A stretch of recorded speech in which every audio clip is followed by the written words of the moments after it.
एक जगह है, उसका नाम है रामबाग।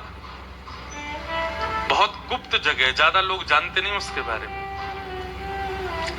तो एक बार हम रामबाग गए तो वहां 2 संत थे केवल।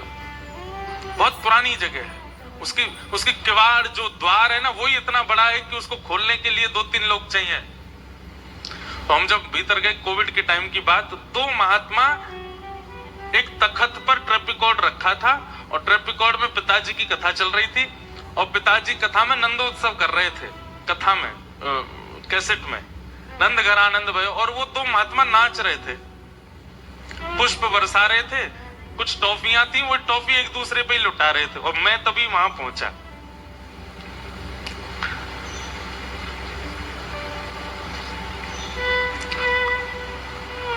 अब मैं तो दूर खड़ा रहा, उनका वह आनंद विनोद देख करके इतना सुख मिला। ऐसे घुमा के रख दो भैया, यूं घुमा के, उल्टे थोड़ी बैठेंगे।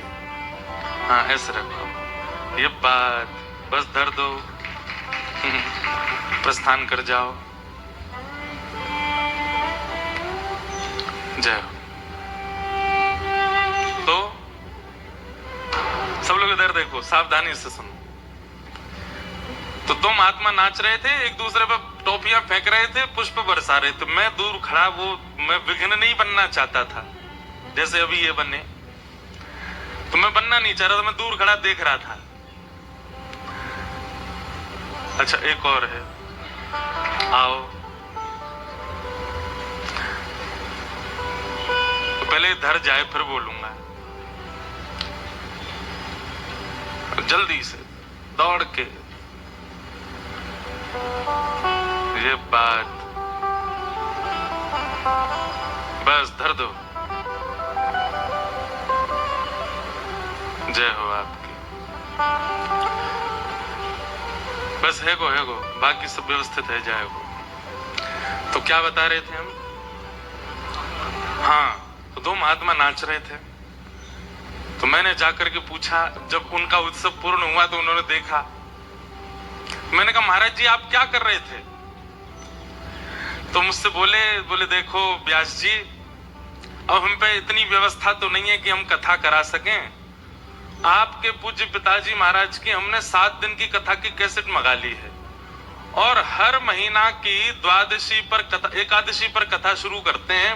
पहले दिन की कथा लगाते हैं, ट्रेपिकॉर्ड को व्यास मान के तिलक कर देते हैं, इन्हीं की आरती कर देते हैं और विधिवत जैसे 1 दिन 2 दिन 3 दिन, चौथे दिन नंदोत्सव होता है कथा में, 5वें दिन 56 भोग होता है, 6वें दिन रुक्मणी विवाह होता है।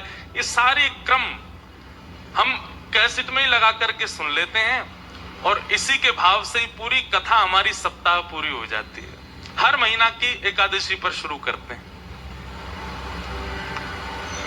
आज नंदोत्सव था तो टॉफी, क्योंकि व्यास जी जब मंच पर बधाई बांटते हैं तो टॉफी लुटाते, तो हम कुछ टॉफी लिया है, वही लुटा रहे थे। उनका ये उत्साह देख करके लगा कि वास्तव में कथा तो यहां हो रही है। भले ही वहां व्यास नहीं थे, भले ही वहां पंडाल नहीं था, भले ही वहां मंच नहीं था, व्यवस्थाएं नहीं थी, लेकिन उत्साह पूरा था। तो जरूरी नहीं है कि आपको कहीं जाकर के कथा, आपके अमृतसर में कथा हो रही है तो आप आइए, बहुत स्वागत है आपका, लेकिन सब जगह ना भी पहुंच पाओ तो कभी कभी जैसे कहीं कथा होती है ना, तो पहले दिन से आप ही यजमान बन जाया करो। यूट्यूब पे थोड़ी कोई देखने आ रहा है कितना पैसा लगाया, फ्री में वहीं लगाए, बड़ी स्क्रीन पर व्यास जी आ गए, वहीं तिलक कर दिया, आरती कर दी, बैठ गए, विधिवत नियम से कथा सुनो। लेकिन हाँ ये नहीं कि बीच में पॉज कर गए, व्यास जी रुको हम चाय पियाए नहीं ऐसा नहीं, वो फिर नियम से होनी चाहिए। ये कथाएं क्या हैं, ये सत्संग क्या है? ये ठाकुर जी के सन्मुख आने पर आपको विचलित ना होने की तैयारी कराएगा। अरे महाराज आप संतों को देख करके, वैष्णवों को देख करके, भक्तों को देख करके कांपने लग जाते हो, आपके होठ फड़फड़ाने लगते हैं, नेत्रों से आंसू गिरने लगते हैं। ठाकुर जी सामने आ गए तो कैसे बचाओगे स्वयं को? अगर ये भावुकता चित्त में आती है तो ये अच्छा, परंतु कहीं वो थोड़ी देर के लिए ठाकुर जी का आना आपके सामने हुआ और आप उसमें कुछ कर ही नहीं पाए, पता नहीं वो क्षण, वो लम्हे दोबारा कब आएंगे, उसकी तैयारी कैसे हो? इसके लिए कथा सुनो। यहां पर नरसिंह मेहता यहाँ पर हरिनाम व्यास, स्वामी श्री हरदास जी महाराज, भक्तिमती मीराबाई, करमेती बाई, रत्नावती बाई, सबके चरित्र हम सुनाएंगे। और याद रखिए अमृतसर में इस कथा में, क्योंकि भक्त चरित्र है ना, तो वैसे भक्तों की भी आज मैं सुबह से सूची बना रहा था, उन भक्तों के जिनके आज तक हमने कहे नहीं, वो सुनाएंगे। आज एक पुराना चरित्र और सुनाएंगे, कल से तो सारे नए भक्तों के चरित्र जो कभी सुने नहीं होंगे। इन भक्त चरित्रों को सुन के, कथाओं को सुन करके वह एक प्रकार का कहें तो कॉन्फिडेंस डेवलप होगा अंदर की। कभी ठाकुर जी यदि सामने आ गए तो पहली बात तो यह, ठाकुर जी सामने आ गए यही कैसे पता चले कि यही ठाकुर जी हैं, ये भी पता कथा से चलेगा। और उस समय हमको रिएक्ट कैसा करना है, एक्शन कैसा होना चाहिए, रिएक्शन कैसा होना चाहिए, वो भी कथा सिखाएगी। प्रिपरेशन आप करते रहो, नाम जप के रूप में, तिलक के रूप में, एकादशी के रूप में, कंठी के रूप में, परिक्रमा के रूप में, यज्ञ के रूप में, वृंदावन धाम दर्शन के रूप में। पर भगवत सन्मुख में जो स्थिति होनी चाहिए वो कथा सिखाएगी। महादेव प्रकट हो गए नन्हे से नरसिंह मेहता के सामने, और नरसिंह मेहता से कहते हैं वरदान मांगो। नरसिंह मेहता कहते हैं जोई तुम्हें प्यारो लगे सोई मोहे दीजिए। जो आपको प्यारा लगता है, जो आपको प्राणों से प्यारा है, वो मुझको प्रदान कर दो। हमने कभी आज तक इतने बड़ी उम्र हो गई हमारी, बताओ कभी महादेव से मांगा, ये महादेव आपको जो अति प्रिय है वो हमको दो। या तो नरसिंह मेहता ने मांगा था या फिर आत्मदेव जी ने मांगा था, और तब आत्मदेव जी ने जब मांगा तब महादेव ने अपने हृदय के बिहारी श्री राधा वल्लभ लाल प्रदान किए। आत्मदेव ब्राह्मण की कथा सुनिए, महादेव की उपासना की, और महादेव जब प्रसन्न हो गए, प्रकट हो गए, तो आत्मदेव ब्राह्मण कहते हैं आपको जो अति प्रिय लगता है, आपके हृदय में जो सबसे श्रेष्ठ वस्तु है, वो मुझे प्रदान कर दो, जो आपके निरंतर चित्त में रहती है, निरंतर ध्यान में रहती।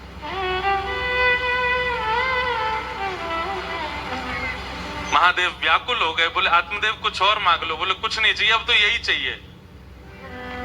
तब महादेव गए और श्वेत द्वीप में अपने हृदय के निज ठाकुर जी, जिनकी स्वयं सेवा महादेव करते हैं, ऐसे श्री राधा वल्लभ लाल जी को लेकर के आए और आत्मदेव को प्रदान किए। फिर आत्मदेव जी को श्री जी ने आज्ञा की, भविष्य में फिर आगे चल के हितरवंश महाप्रभु आए और कहा कि ये हमारी वंशी के अवतार हैं, इनके द्वारा तुम हमको वृंदावन स्थापित करवाओ। तो हितरवंश महाप्रभु कृपा करके ठाकुर जी को वृंदावन लाए। भैया महादेव की कृपा से ही ब्रज बसो है, अगर ये बात कह दूं तो इसमें कोई अतिशयोक्ति नहीं है। महादेव की कृपा से गोपियां बसी हैं, महादेव की कृपा से यमुना जी स्थिर हैं, महादेव की कृपा से श्री गिरिराज जी स्थिर हैं, महादेव की कृपा से संत निरंतर आनंद कर रहे हैं। महादेव की ही कृपा है कि वृंदावन में प्रेम की व्यार बहती है। ये महादेव का अनुग्रह है।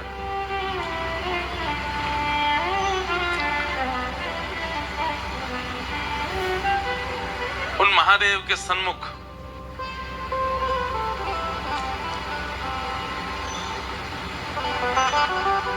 नरसिंह मेहता कहते हैं जोई तुम्हें प्यारो लगे सोई मोहे दीजिए। जो आपको प्यारा लगता है, जो आपको अति प्रिय है, वो मुझे प्रदान करो। हमारे श्री हितरवंश महाप्रभु गाते हैं जोई जोई प्यारो करे सोई मोहे भावे। जोई जोई प्यारो करे सोई मोहे भावे। जोई जोई प्यारो करे सोई मोहे भावे। जोई जोई प्यारो करे सब लोगों पे फोन है ना, जिनको याद नहीं है वो सब लोग खोलो। फिर चतुराशी जी का प्रथम पद है, श्री हितरवंश महाप्रभु कह रहे हैं, जोई जोई प्यारो करे सोई मोहे भावे, जोई जोई प्यारो करे सोई मोहि भावे, भावे मोहि जोई सोई सोई करे प्यारे, भावे मोहि जोई सोई। कितना अच्छा भाव है। बोले प्यारो जो जो करे मुझे सब भावे, और मुझे वही भाता है जो प्यारे करते हैं, वो चाहे जो करे मुझे सब प्रिय। यही तो प्रेम का प्रथम स्वरूप है। आजकल प्रेम कितना बिगड़ चुका है, जो मुझे अच्छा लगता है वो तुम करो, पर प्रेम की प्रथम श्रेणी यहाँ पर वर्णन कर रहे हैं श्री महाप्रभु जी। जोई जोई प्यारो करे सोई मोहे भावे, भावे मोहे सोई जोई जोई करे प्यारो। मेरी अपनी कोई इच्छा नहीं, मेरी अपनी कोई भावना नहीं है। जोई जोई प्यारो करे सोई मोहे भावे, जोई जोई प्यारो करे सोई मोहि भावे, भावे मोहि जोई सोई सोई करे प्यारे, भावे मोहि जोई सोई सोई करे प्यारे।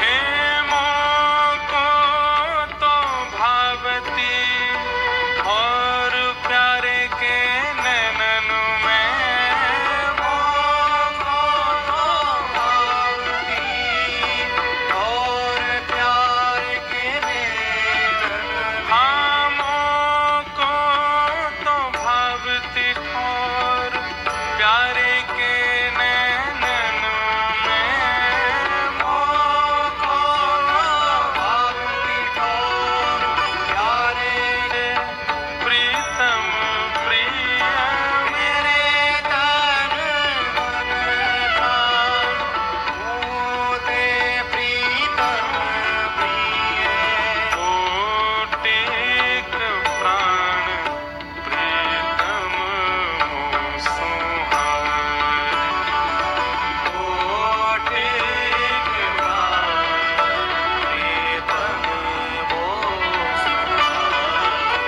हे हित हरि वंश हंस हंसनी श्यामल गौर, हित हरि वंश हंस हंसनी सावल, जय श्री हित हरि वंश हंस हंसनी श्यामल गौर, हित हरि वंश हंस हंसनी सावल गौर। कहो कौन करे जय तरंग निन्याय, कहो कौन करे जय तरंग निन्याय। जय श्री हित हरि वंश हंस हंसनी श्यामल गौर, हित हरि वंश हंस हंसनी सावल, जय श्री हित हरि वंश हंस हंसनी श्यामल गौर, हित हरि मोहि भावे, भावे मोहि जोई सोई सोई करे प्यारे, भावे मोहि जोई सोई सोई करे प्यारे। ये प्रेम की पराकाष्ठा भक्त के चित्त की है। उसकी अपनी स्वेच्छा कुछ नहीं। भक्तिमती मीराबाई ने अपने जीवन का अंतिम पद जब गाया ठाकुर जी के आगे, अब मीराबाई का तो स्वच्छंद चरित्र हो तो ही आनंद आवे, लेकिन भक्तिमती मीराबाई ने कभी ठाकुर जी से अपने लिए जिद ही नहीं करी कि मुझे मिलो या मुझे दर्शन दो। गाती थी पर जिद नहीं की कभी। एक होता है कहना, एक होता है निवेदन करना, और एक होता है हट करना, जिद करना। मीराबाई ने जिद नहीं की। और एक बात कहें आपको, किसी भी वैष्णव भक्त ने जिद नहीं की। हमारे वृंदावन के तो कई रसिकन को ऐसा भाव है, भैया प्रिया प्रियतम अपने नित्य निकुंज विलास में हैं, हम जिद करके उनको कायकू और परेशान करें। हमारे वृंदावन में एक स्थान है कोकिल साई, वहां के महाराज जी तो अपने ठाकुर जी का किसी को दर्शन ही नहीं कराते थे। स्वामी श्री अखंडानंद जी महाराज ने कहा, आप अपने ठाकुर जी का किसी को दर्शन क्यों नहीं कराते? तो कोकिल साई कहते, बोले संसारी लोग हैं, इन पे मांगना ही आता है, और छोटे छोटे प्रिया प्रियतम अपने नित्य निकुंज विलास में हैं। अब उनसे वो वैसे ही इतने संकोच में रहते हैं, और हम लोग जाके उनसे कुछ मांग लेंगे तो और कितने संकोच में आ जाएंगे। इसलिए भैया हमारा वृंदावन मांगवे को स्थान है ही ना है, देवे को स्थान है। स्वयं को देते हो। पूरी दुनिया में आप मांगिए। हमारे पंजाब में इतनी देवियां, इतने सुंदर सुंदर स्थान, हिमाचल में इतने सुंदर सुंदर स्थान महादेव के, देवियों के, सब पूरे भारत भरे पड़े हैं स्थानों से। क्यों? सब जगह मांगो, लेकिन वृंदावन में जाके तो दे दो, मांगो मत। ऐसा श्री वृंदावन। आज नरसिंह मेहता चूके नहीं, ठाकुर जी से, महादेव से कह दिया, आपको जो अति प्रिय है वो मुझे दो। महादेव पहले तो संकुचित हो गए, बोले ये क्या मांग रहे हो? लेकिन ये उनके पूर्व जन्म के भजन का प्रताप है। मुचकुंद के स्वरूप में किए गए भजन का ये बल था कि महादेव की कृपा हुई, और महादेव ने कृपा करके निक शांति रख लो भैया। अब जहां श्रोता बैठ जाए, बैठन दो उनको, कथा सुनने वाले इनको उठानो नहीं चाहिए, अपराध लगे। तो क्या निवेदन कर रहे थे हम? हाँ, और फिर रास में प्रवेश हुआ। आज सुबह से विचार कर रहे थे कि महादेव की कृपा और किन पे हुई। हमारी पूनम दी तो कह रही, महाराज जी नरसिंह मेहता कई चरित्र चलने दो, पूरा चरित्र नरसिंह मेहता जी का कह दो। पर वो मन में बार बार हरिहर आ जाते हैं ना, तो बार बार ये लगती है कि दोनों के मिलन की कोई तो, हमको तो सुख मिलेगा, एक भक्त का ही चरित्र कह दें, आप लोग भी सुनते रहो, पर ये हरि और हर का मिलन भी तो हो ना बीच बीच में, उसके लिए तो फिर होना चाहिए। और फिर दूसरा नाम हमारे चित्त में आया, जहां हर ने हरि से मिलवाया, ऐसे वृंदावन के रस उपासक, और जिन्होंने वृंदावन रस को सबसे ज्यादा अपनी वाणी में गाया। वैसे तो सबने गाया, पर विख्यात भाव से सबसे ज्यादा जिनका रस पूरा विश्व ने आस्वादन किया है, ऐसे हुए श्री हरिराम व्यास। कौन है? हरिराम व्यास, श्री हरिराम व्यास जी महाराज, श्री विशाखा सखी के अवतार। निकुंज में दो सखी प्रधान हैं, एक श्री ललिता जी और दूसरी श्री विशाखा जी। श्री ललिता जी हमारे ब्रजमंडल में स्वामी श्री हरदास जी के रूप में प्रकट हुए, और श्री विशाखा जी हमारे ब्रजमंडल में श्री हरिराम व्यास जी के रूप में प्रकट हुए। इन निकुंज की दो अली हैं, दो सखी हैं। वास्तव में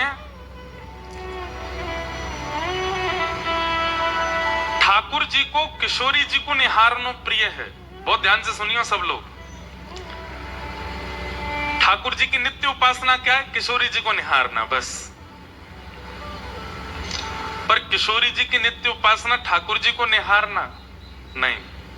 चाहती तो हैं, चाहती तो नित्य ठाकुर जी को निहारना है, और ठाकुर जी इतने व्यस्त हैं कि किशोरी जी भी थोड़ा संकोच करती हैं। और दूसरी बात, दूसरा कारण हमारे ब्रज का आ जाता है कि किशोरी जी चाहती तो ठाकुर जी को निहारना है, लेकिन कहीं ठाकुर जी ज्यादा फूल नहीं जाएं, ज्यादा कहीं इतरान नहीं लग जाएं, इसलिए जानबूझ के निहारती नहीं है।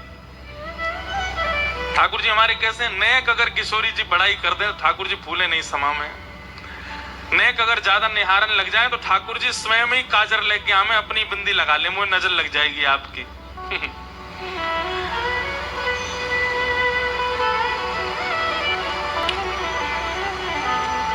तो ठाकुर जी का नित्य उपासना किशोरी जी के दर्शन है, और किशोरी जी की नित्य उपासना ठाकुर जी के दर्शन है, पर नित्य निहारती नहीं।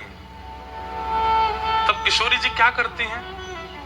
वो सन्मुख बैठा करके श्री ललिता जी को देखती हैं और विशाखा जी को देखती हैं। ललिता और विशाखा जो हैं, ये किशोरी और ठाकुर जी के ही रूप की परछाई से उनके सामने लीलाएं करती रहती है।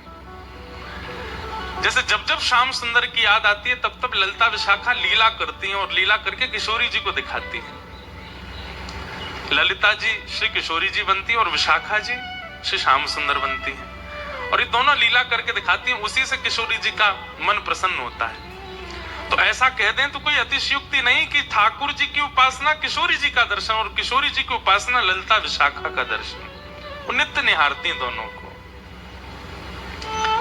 कितनी बड़ी सौभाग्यवती हैं कि अपलक नेत्रों से किशोरी जी निहारती हैं उनको। ललिता जी का तो प्रादुर्भाव ही किशोरी जी के प्रतिबिंब से हुआ। ऐसी कथा आती है कि एक बार निकुंज में ठाकुर जी बोले, हे श्यामाजू चलो आपको श्रृंगार मैं करूंगा।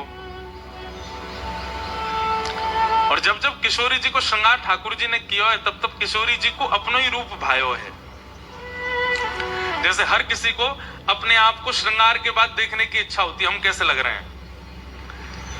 अन्य दिन तो सखियां तैयार करती हैं, कभी कीर्ति मैया श्रृंगार करती हैं, कभी श्री जी स्वयं भी श्रृंगार करती हैं, परंतु अन्य दिन तो किशोरी जी स्वयं को श्रृंगार करके प्रतिबिंब में देखती हैं, दर्पण में देखती हैं और फिर आगे लीला में चली जाती हैं। पर जिस दिन ठाकुर जी श्रृंगार करके जाते हैं किशोरी जी का, किशोरी जी प्रतिबिंब के सामने ही बैठी रहती हैं, स्वयं को ही निहारती हैं।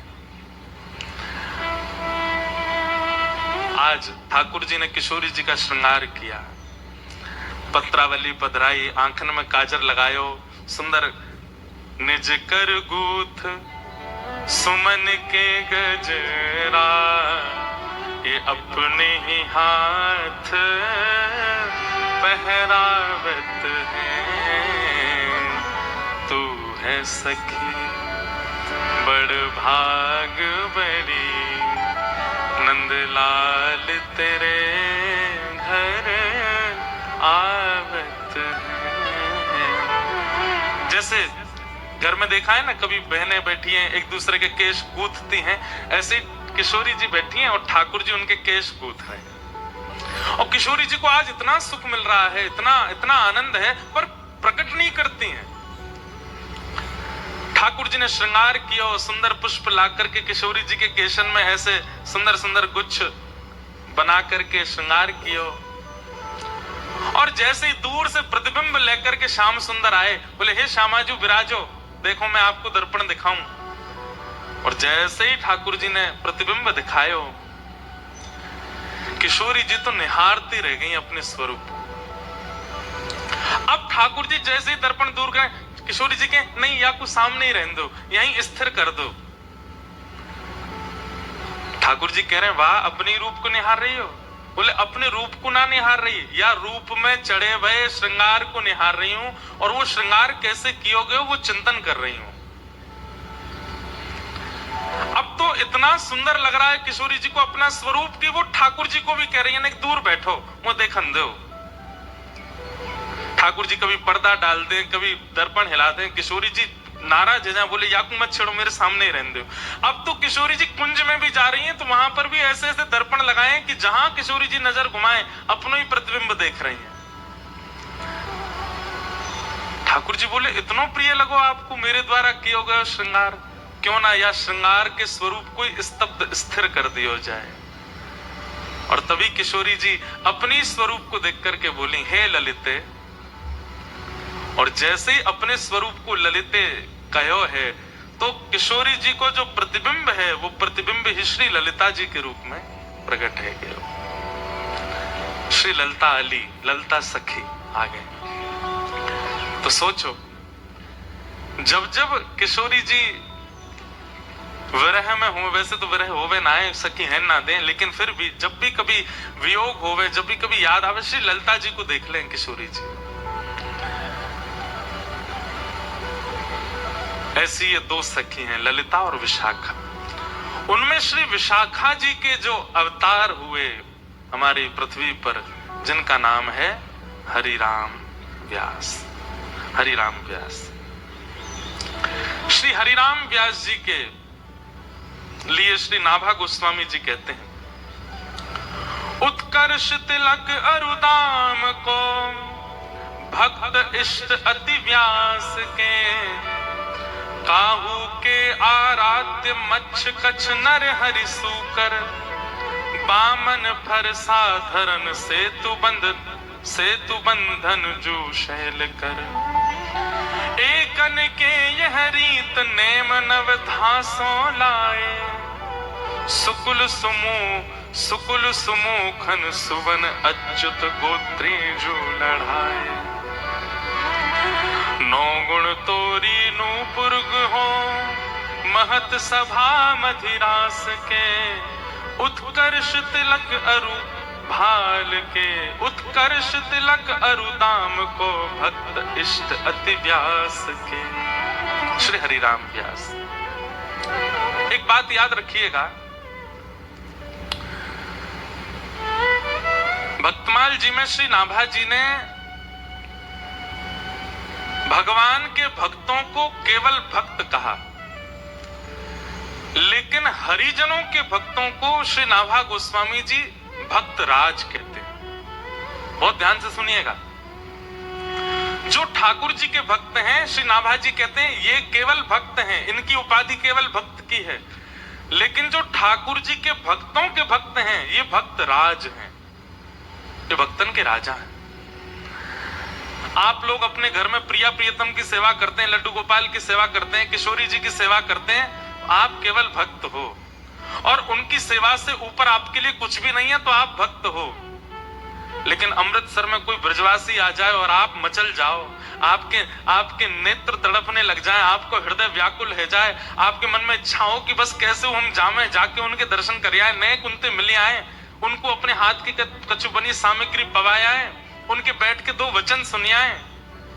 ठाकुर जी से भी अति प्रेम यदि हरिजनों से है तो श्री नाभा जी आपको भक्त राज कहेंगे, ये भक्तन के राजा।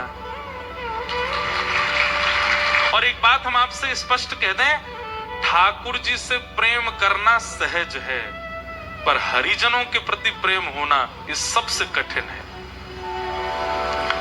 हरिजनों से प्रीति नहीं हो पाती, हरिजनों के प्रति वैसा प्रेम नहीं हो सकता। और वाकई लिया भी अगर आपको प्रयास करना हो, देखो एक बात हमारी बात बहुत ध्यान से सुनिएगा, एक तो सामने कैमरा वाले भैया ने बैठ जाओ, अगर तुम्हारा कैमरा स्थिर है तो हमें दिखे ही ना रहे बेचारे, जय हो। तो ठाकुर जी की सेवा बहुत सरल है। सवेरे 7 बजे मंगला करते हो, किसी दिन 8 बजे कर दोगे तो ठाकुर जी नाराज नहीं होंगे, और काउ दिन आप 5 बजे ही कर दोगे तो भी ठाकुर जी नाराज नहीं होंगे। ठाकुर जी को राजभोग में कड़ी चावल खवा दो तो भी ठाकुर जी राजी हैं, ठाकुर जी को केवल दही भात खवा दो तो भी राजी हैं, कुछ नहीं तो दूध के भोग लगा दो तो राजी है।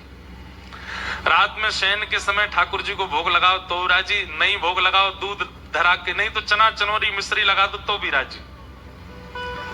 सुबह दो सेज पे तो भी राजी, नहीं सुबह भूल गए ठाकुर जी बैठे खुद सो गए तो भी बेचारे राजी, कुछ नहीं कहेंगे। ठाकुर जी की सेवा तो बहुत सरल है, बहुत सहज है, उसमें तो आपको परिश्रम करना ही नहीं पड़ता है। पर हरिजनों की सेवा, हरिजनों की सेवा तो कठिन है। अगर किसी भक्त को आपने प्रसाद के नाम पर केवल दूध भोग दे दिया, चना चनौरी धर दिए सामने, तो महाराज भ्रगुटी टेढ़ी करके देखोगे जी का बवार हो भैया, या के काज लेके आया तू हमें अपने घर। वो तो टोक भी देगा, वो तो रोक भी देगा, वो तो नाराज भी हो जाएगा। सीधी बात, ठाकुर जी के सेवा में चीटिंग चल जाएगी पर भक्त की सेवा में नहीं चलेगी। वो तो तुरंत आपको डांट देगा। ऐसा समझ लीजिए कि भगवत सेवा बिना सीसीटीवी कैमरा के की गई चोरी है, लेकिन भक्त सेवा वो तो चारों तरफ कैमरा लग रहे हैं, फिर आप क्या कर रहे हो? एक एक गतिविधि है भाई, प्रणाम ऐसे नहीं करते हैं, चलते ऐसे नहीं है, एक हाथ से नहीं करते हैं, ऐसे बैठते नहीं है, ऐसे खड़े रहो, ऐसे बोलो, ये शब्द नहीं बोलना चाहिए, ऐसे नहीं घूमना चाहिए। भक्त तो आपको टोकेगा, ठाकुर जी टोकते थोड़े हैं। ठाकुर जी ने तो मुंह बंद कर रखो कलयुग में कि मैं टोकूंगा ही नहीं। तो भगवत सेवा बड़ी बात नहीं है, भक्त सेवा। और श्री हरिराम व्यास जी के लिए क्या कहा गया? उत्कर्ष तिलक अरुदाम को भक्त इष्ट अति व्यास के। व्यास जी के इष्ट कौन है? भक्त।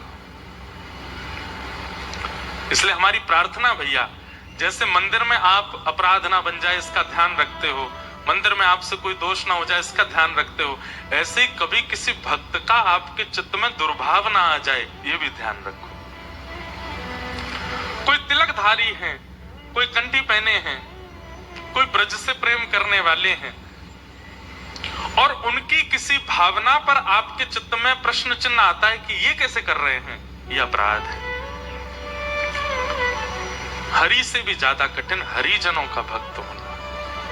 और हरिजनन के प्रति यदि भक्ति चाहिए हो, राधा रमन जी खूब अच्छे लगते हैं, राधा वल्लभ जी खूब बढ़िया लगते हैं, बिहारी जी में खूब निष्ठा, वृंदावन में खूब निष्ठा, परिक्रमा में खूब निष्ठा, यमुना जी में खूब निष्ठा, लेकिन ब्रज के ब्रजवासियों में और ब्रज के संतों में आपकी निष्ठा नहीं हो रही हो, तो जाओ वृंदावन के गोपेश्वर और जाके गोपेश्वर महादेव को प्रणाम करो और गोपेश्वर महादेव से प्रार्थना करो,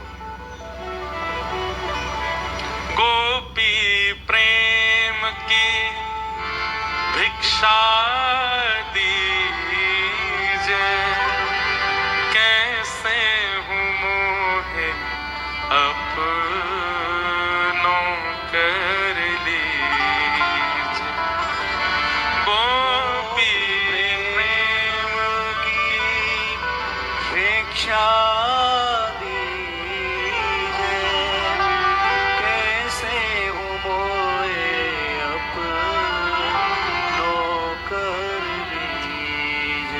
वृंदावन के पंचायतन मैंने कितनी बार कहा है, वृक्षों को प्रणाम, रज को प्रणाम, यमुना जी को प्रणाम, ब्रजवासियों को प्रणाम और गोपेश्वर महादेव को प्रणाम। इन पंच प्रणामों के बाद किसी देवालय में जाइए।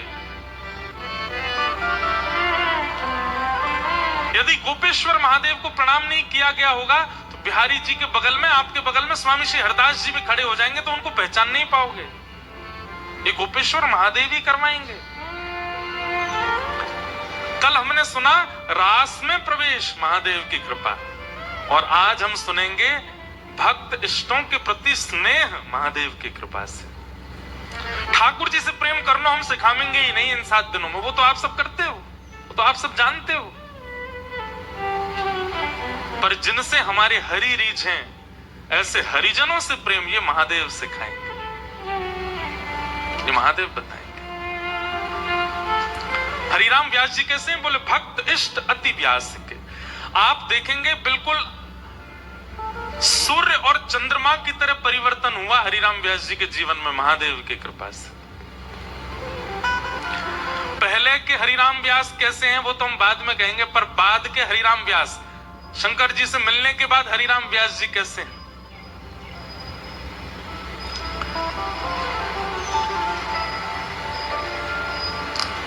हरिराम व्यास जी संतों की खूब सेवा करते थे, और हरिराम व्यास जी के ठाकुर जी कौन से हैं? जुगल किशोर को लाड़ लड़ायो, नवल कुंज ही माय, कुंज निकुंजन की रज धारे, व्यास युगल यश गाय, वृंदावन प्यारे वृंदावन, श्री वृंदावन। आप लोग आश्चर्य करेंगे और ये हम किसी के इष्ट को या किसी परंपरा को हम कोई गलत नहीं बोल रहे हैं, पर हमारे वृंदावन के सप्तनिधियों में जितने भी ठाकुर प्रकट हुए सब एक एक ही प्राप्त हुए। रूप गोस्वामी को गोविंद देव मिले, सनातन गोस्वामी को मदन मोहन मिले, गोपाल भट्ट गोस्वामी जी को राधा रमण मिले, और कौन से रह गए बीच में हैं? हितरवंश महाप्रभु जी को राधा वल्लभ जी मिले, मधु पंडित जी को गोपीनाथ जी मिले, सबको ठाकुर अकेले अकेले ही मिले।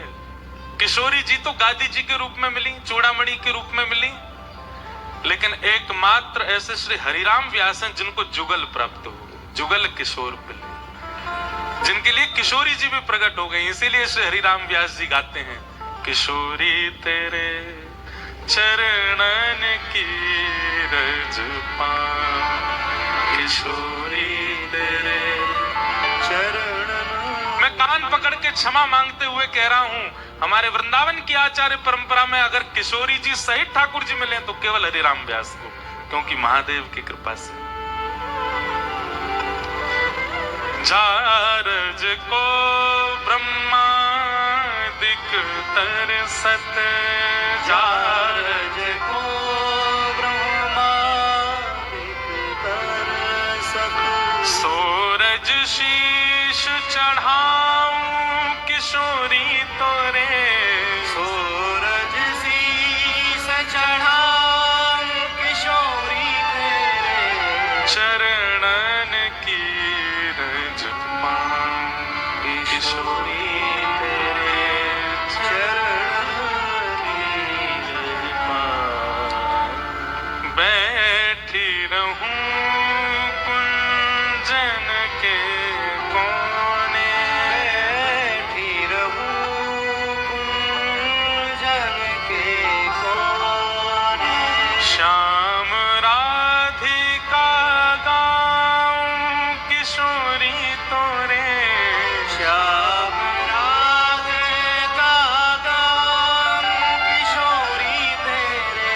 व्यास स्वामिनी की छवि निरखत, व्यास स्वामिनी की छवि निरखत, विमल विमल जस गाऊं किशोरी तोरे, विमल विमल जस गाऊं किशोरी तेरे चरणन की रज पाऊं, किशोरी तेरे चरणन की रज। इसलिए हरिराम व्यास विशेष हैं, क्योंकि उनको जुगल मिले।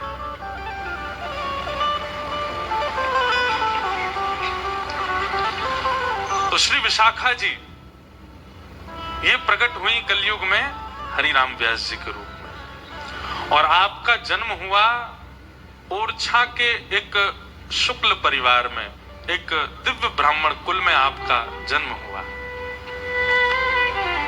नाम आपका हरिराम शुक्ल रखा गया,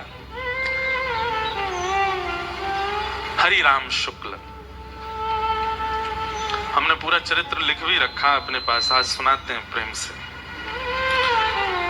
अच्छा, कई लोग ना वो बहुत जल्दी आके बैठ जाते हैं कथा में, आगे आगे बैठ जाते हैं, फिर बीच में उठ के जाते हैं।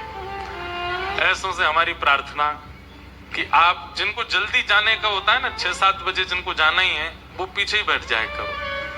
आप कब आए कब गए किसी को पता नहीं चले, लेकिन जो बेचारे पूरी कथा सुनने के भाव से बैठे उनको विक्षेप नहीं हो। अवर और प्रवर 2 प्रकार के श्रोता बताए गए भागवत जी में। व्यास के आने से पूर्व आवे और व्यास के जाने के बाद जावे, उसी को प्रवर श्रोता कहते। हम हैं तो बालक की, यहाँ से नीचे तो हमें खूब आप जो है गले में गलवैया डाले घूमो, लेकिन जब मंच पे बैठते हैं उतनी देर व्यास है, उतनी देर आपको ये बात तो याद रखनी चाहिए कि आप कम से कम व्यास के जाने के बाद जाओ। तो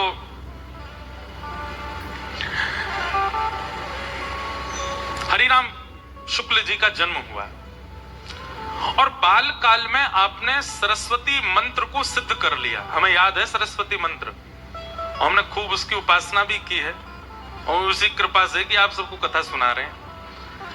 तो सरस्वती दिव्य मंत्र की आपने इतनी उपासना की, नवरात्रों में आप केवल अन्न जल त्याग करके जल और केवल कुछ फलाहार लेकर के सरस्वती मंत्र की उपासना करते थे। और उससे ऐसा हुआ कि व्यास हरिराम शुक्ल जी के जिह्वा पर वाग देवी सरस्वती साक्षात विद्यमान हो गई। उसका प्रभाव यह हुआ कि आपने अध्ययन करके स्वयं को इतना विद्वान बना लिया कि आप जिस जगह जाते वहां के विद्वानों को हरा देते। काशी में जिस गुरुकुल में आप पढ़े थे, उस गुरुकुल में सब विद्वानों ने मिलकर के सारे छात्रों में से आपको चुना और चुन करके मंच पर बुला करके आपकी विद्वत्ता से प्रसन्न होकर के आपको व्यास की उपाधि प्रदान की। इसलिए नाम पड़ गया हरिराम व्यास। हरिराम व्यास।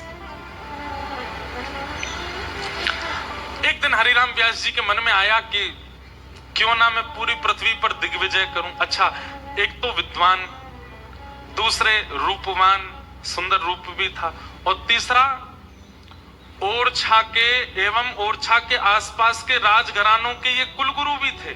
सब राजा इनके आगे हाथ जोड़े खड़े रहते थे।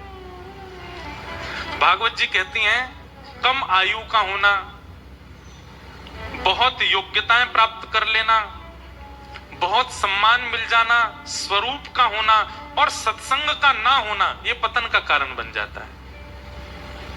आप रूपवान हैं लेकिन सत्संग नहीं करते तो आप रूप गर्विष्ठ हो जाओगे। आप धनवान हो लेकिन सत्संग नहीं करते तो धन का अहम आपके अंदर से कभी नहीं जाएगा। आप योग्यताओं से परिपूर्ण हो, विद्वान हो, गाना आता है, नाचना आता है, या कई भी कलाओं से निपुण हो, लेकिन सत्संग नहीं है तो वो कला आपको एक दिन गिरेगी नीचे। इसलिए कितनी भी योग्यताएं हों, उन योग्यताओं के साथ सत्संग आवश्यक है जीवन। हरिराम व्यास जी के पास सब कुछ था, सत्संग ही नहीं था। एक दिन हरिराम व्यास जी के मन में आया कि विद्वान तो हम हैं ही, इतने राजा हमारे चेला हैं, रूपवान भी सब कुछ है, क्यों ना दिग्विजय की जाए, पूरे भारत में मुझसे बड़ा कोई विद्वान ना हो ऐसी घोषणा करवा दी जाए। और उसके लिए क्या करना पड़ेगा? बड़े बड़े विद्वानों के पास जाकर के हमको शास्त्रार्थ करना पड़ेगा। सब लोग इधर देखो, सावधानी से सुनो।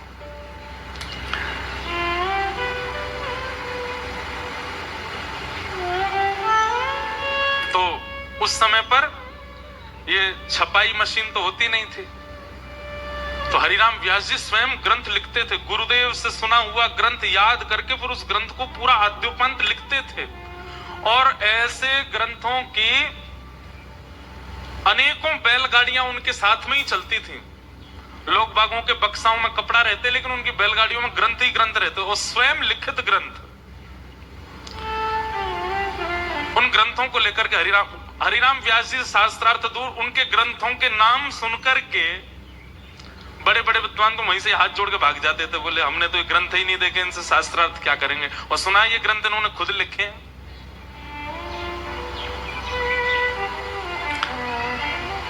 बाल्यकाल में आप लोगों ने एक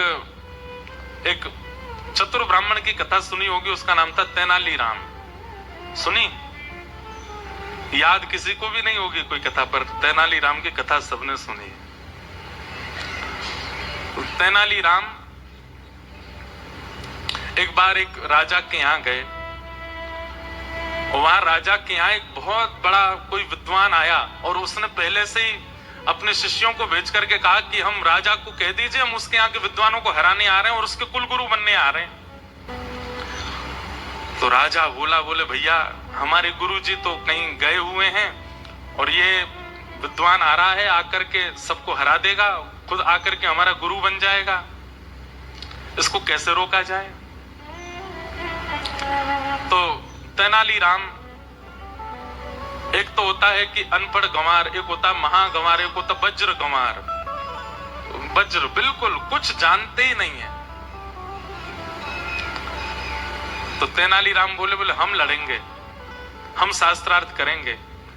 राजा बोला आपको आता है सब? बोले वो तो हम बाद में बताएंगे हमको क्या क्या आता है, आप तो केवल उसके सामने हमको शास्त्रार्थ करने दो। तो सामने वो विद्वान आकर के बैठ गया।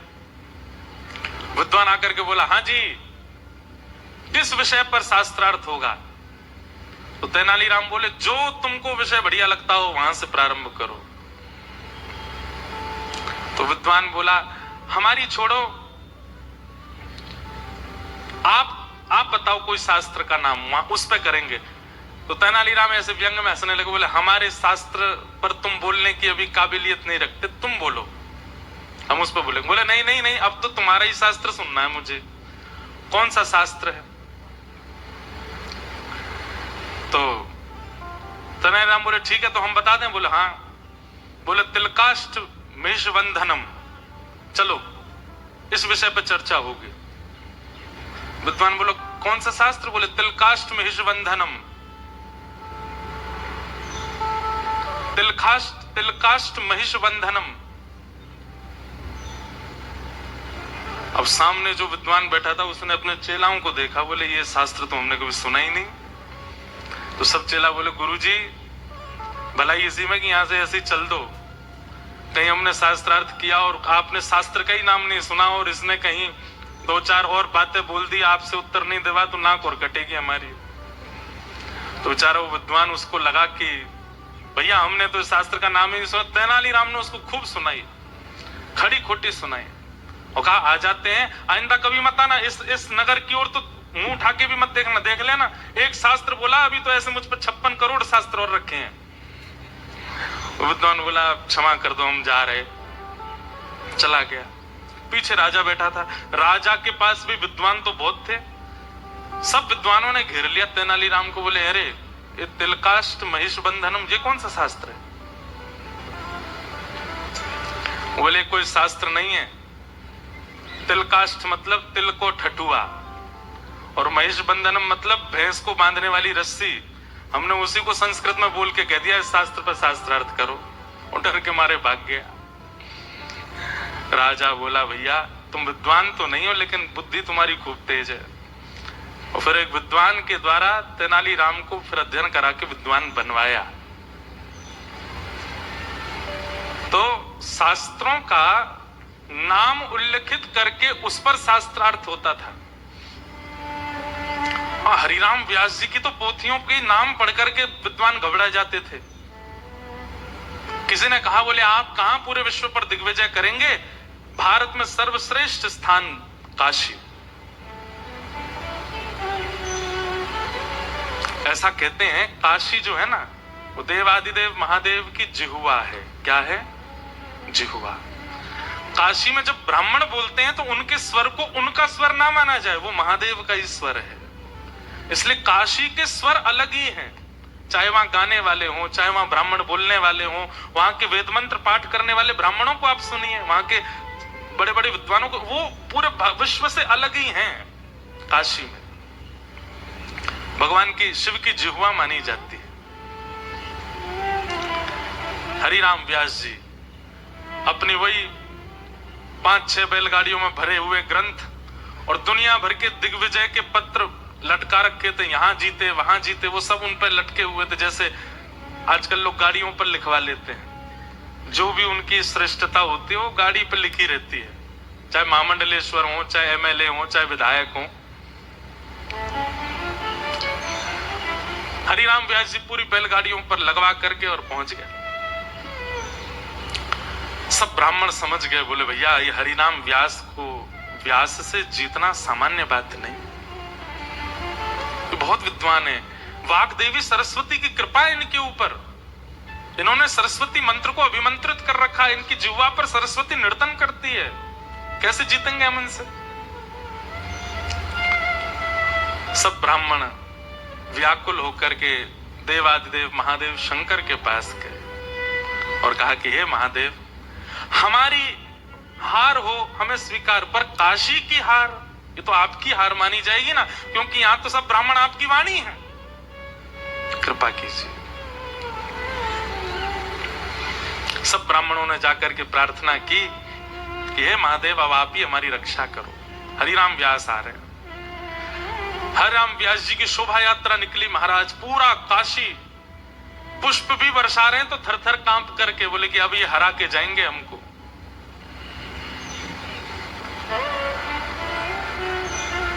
महादेव ब्राह्मणों से बहुत प्रेम करते हैं।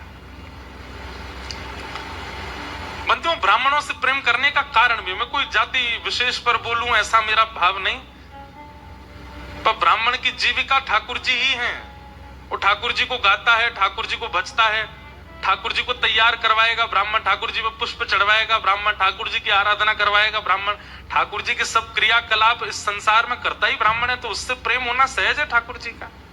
भले ही उससे अपना घर चलाता है, लेकिन ठाकुर जी का सबसे ज्यादा ध्यान ब्राह्मण ही रखते हैं, इसलिए ठाकुर जी को बहुत प्रिय है।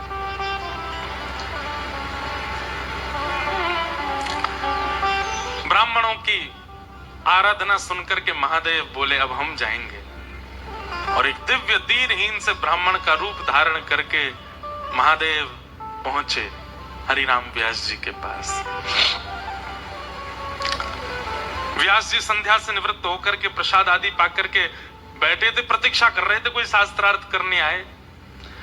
बाहर द्वार पर दो सेवक खड़े थे, तभी शंकर जी ने जाकर के कहा प्रणाम, हम व्यास जी से मिलने आए हैं। सेवकों ने भीतर जाके कहा, बोले महाराज द्वार पर एक ब्राह्मण आया है। हरिराम व्यास जी बोले बुलाओ बुलाओ बुलाओ, उससे तो हमको शास्त्रार्थ करना है। और तुरंत अपना आसन सुव्यवस्थित किया, ग्रंथ निकाल करके रख लिए, और जैसे ही महादेव पहुंचे, बिल्कुल साधारण सी धोती है, साधारण सा गमछा डाला हुआ है, दीनहीन से ब्राह्मण, पतले दुबले, एक एक नस दिखाई दे रही है। उनकी दीनता, सरलता, दैन्यता देख करके हरिराम व्यास जी बोले महाराज आपका रूप स्वरूप देख करके तो ऐसा लगता है मैंने एक श्लोक भी यदि बोला तो कहीं आप गिर ना जाओ। आप शास्त्रार्थ करने आए मुझसे? महादेव बोले नहीं नहीं, हम शास्त्रार्थ करने नहीं आए, हमने पूरे काशी में आपकी प्रशंसा सुनी, आप बड़े विद्वान हैं, आपके पास सारे प्रश्नों के उत्तर हैं, सारे ग्रंथ आपको कंठस्थ याद हैं। हम तो अपनी एक जिज्ञासा लेकर के आए हैं आपसे पूछने। हरिराम व्यास जी बोले पूछो। बोले महाराज आप इतने विद्वान हैं, ये बताइए अत्यंत विद्या प्राप्त करने के बाद उस विद्या का फल क्या मिलता है? विद्वान होने के बाद उसका फल क्या मिलता है? जैसे धनवान होने के बाद इच्छाओं की पूर्ति, कुछ चाहो वो इच्छा पूरी हो जाती है, ऐसे विद्वान होने के बाद उसका फल क्या मिलता है? हरिराम व्यास जी बोले कोई पूछने की बात है? विद्या ददाति विनयम, विद्या से विनय आता है, विद्या से दीनता आती है, और सबसे बड़ी बात विद्या से विवेक प्राप्त होता है। विवेक किसे कहते हैं? सही और गलत की पहचान, इसको विवेक कहते हैं। बहुत ध्यान से सुनिएगा, एक कैसा ट्रांसफॉर्मेशन है हरिराम व्यास जी के जीवन में। कहां वो पूर्व के हरिराम व्यास और कहां वो बाद के हरिराम व्यास? महादेव की कृपा। हरिराम व्यास जी बोले विवेक होता है विद्या से, विवेक की प्राप्ति होती है। अच्छा विवेक किसको कहते हैं? बोले सही और गलत की पहचान, इसको विवेक कहते हैं। महादेव बोले तो इसका मतलब आपको भी विद्या का फल नहीं मिला? हरिराम व्यास जी बोले मतलब? बोले मुझे आपका विवेक विवेक सा लगता नहीं है। क्यों? क्योंकि आपने अपनी विद्या से, आपने अपनी विद्वत्ता से अपनों से नीचों को हराना उचित समझा है, ना कि उस विद्वत्ता से किसी का भला करना। आपने किसी के घर को प्रसन्न नहीं किया होगा, आपने किसी के घर को आनंदित नहीं किया। जितने ब्राह्मणों से अभी तक आप मिले सबको रुलाया ही आपने, ये आपका विवेक है। आप विद्वान केवल इसलिए बने हैं ताकि आप पूरे विश्व को हरा सकें, सबसे जीत करके सबके कुलपति बन सकें, और ये विद्या का फल तो नहीं होता। आज पहली बार हरिराम व्यास जी से किसी ने ऐसी बात की, उसके शब्दों में हरिराम व्यास जी को स्थिरता लग रही है। उसके शब्द सुनकर के हरिराम व्यास जी थोड़े से खोए खोए से लग रहे हैं। उसके शब्द सुनकर के हरिराम व्यास जी को पहली बार मौन रहने का मन कर रहा। नहीं तो हरिराम व्यास जी पे तो उत्तर हैं। ये बात याद रखिएगा। जिसके शब्द आपको स्थिर कर देते हो, जिसके शब्द आपके भीतर परिवर्तन करने की स्थिति पैदा कर देते हो, जिसके शब्द आपको अत्यंत शांत कर देते हो, समझ जाना या तो वो हरि है या कोई हरिजन है। शब्दों में बहुत ताकत है।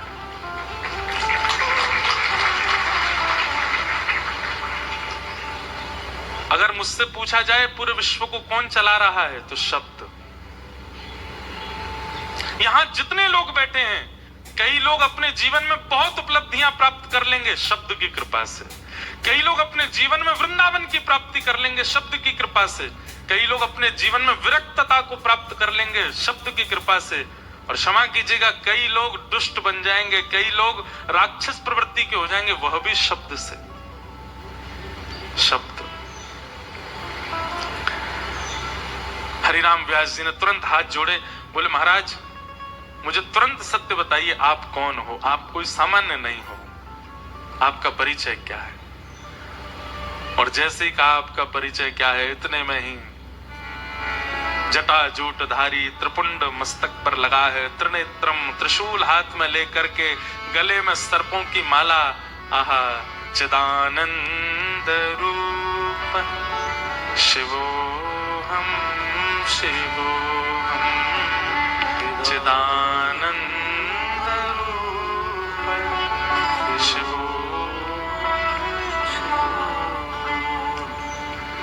साक्षात देवादिदेव महादेव काशी विश्वनाथ प्रभु प्रकट हो गए हरिराम व्यास जी के सामने। महादेव का वह रूप सौम्य करुणता करुणावतार है। महादेव रुद्र उनका नाम है, परंतु वो रुद्र भाव में नहीं रहते, वो अत्यंत करुणा भाव में रहते हैं। आप कभी भी किसी भी शिवालय में जाओ, 24 घंटा पानी गिरता रहता है, इसका मतलब क्या? भीगे देव 24 घंटा भाव में भीगे ही रहते हैं। महादेव प्रकट हो गए और प्रकट होकर के हरिराम व्यास जी के सिर पर हाथ फेरने लगे। आज हरिराम व्यास जी को अपने जीवन में किए गए समस्त क्रियाओं के प्रति पाप की भावना आने लगी। मैंने कितने ब्राह्मणों को हताश किया, उदास किया, निराश किया, रुलाया। आज तक नहीं समझ पाया कि मेरी विद्वत्ता का कारण क्या होना चाहिए। आज महादेव प्रकट हो गए, चरणों में लिपट गए, बोले प्रभु कृपा करो। मुझे क्यों वाणी देवी की कृपा हुई, मुझे क्यों विद्वत्ता प्राप्त हुई, मैं क्यों पृथ्वी पर आया हूं, मेरे जीवन का उद्देश्य क्या है, कारण क्या है? कृपा करके अब जब आप आ ही गए हैं तो आप ही बताइए। देखो, नरसिंह मेहता के भाव में और हरिराम व्यास जी के भाव में एक बात स्पष्टता लगी, पूर्ण समर्पण। आप बताइए, हम आपसे कोई जिज्ञासा ना प्रकट करें, आप बताओ। क्योंकि जानते हैं कि महादेव जिस मार्ग का अनुसंधान करवाएंगे वो मार्ग कल्याणकारी ही होगा।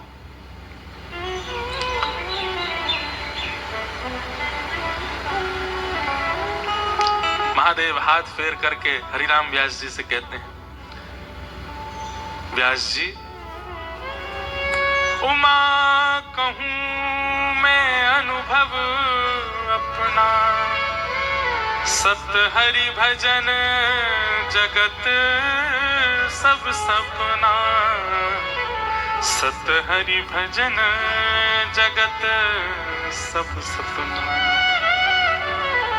हे हरिराम व्यास, इस संसार में कितनी भी उपलब्धियां प्राप्त कर लो, तुम हमेशा अपने आप को अपूर्ण ही समझोगे। चाहे कितनी भी विद्वत्ता आ जाए, चाहे कितना भी धन आ जाए, कितना भी ऐश्वर्य आ जाए, कितनी भी योग्यताएं जीवन में आ जाए, आपको परिपूर्णता का अनुभव कभी नहीं हो सकता, क्योंकि ये सपना है और सपना कभी पूर्ण नहीं होता, वो अपूर्ण ही रहता है। ठौर तो केवल एक ही जगह मिलती है, स्थिरता तो केवल एक ही जगह मिलती है, चित्त को शांति और विश्राम तो एक ही जगह मिलता है। कहां? हरि चरणार बिंदों में। और व्यास जी, तुम कोई सामान्य जीव नहीं हो, तुम कोई सामान्य मानव नहीं हो, तो कौन हो? अरे नेत्र बंद करो, विचार करो, अपनी पूर्व की लीला का दर्शन करो। और हरिराम व्यास जी ने जैसे ही नेत्र बंद करके देखा, जैसे स्मृति में आया, तो क्या पाया? स्वयं को निकुंज में श्री विशाखा अली के रूप में देखा। महादेव ने दर्शन कराया कि तुम तो पूर्व की विशाखा सखी हो। ये व्यास बनना और पूरे विश्व को पराजित करना, ये तुम्हारा स्वरूप नहीं है। तुम्हारा स्वरूप तो वृंदावन को प्रतिष्ठित करना है। वृंदावन की महिमा बढ़ाने के लिए ठाकुर जी ने तुमको इस पृथ्वी पर भेजा है। हे विशाखा, हे हरिराम व्यास, अपनी विद्वत्ता से वृंदावन चंद के यश को गाओ, श्री युगल सरकार के यश को गाओ, और सबसे बड़ी बात, वृंदावन के यश को गाओ।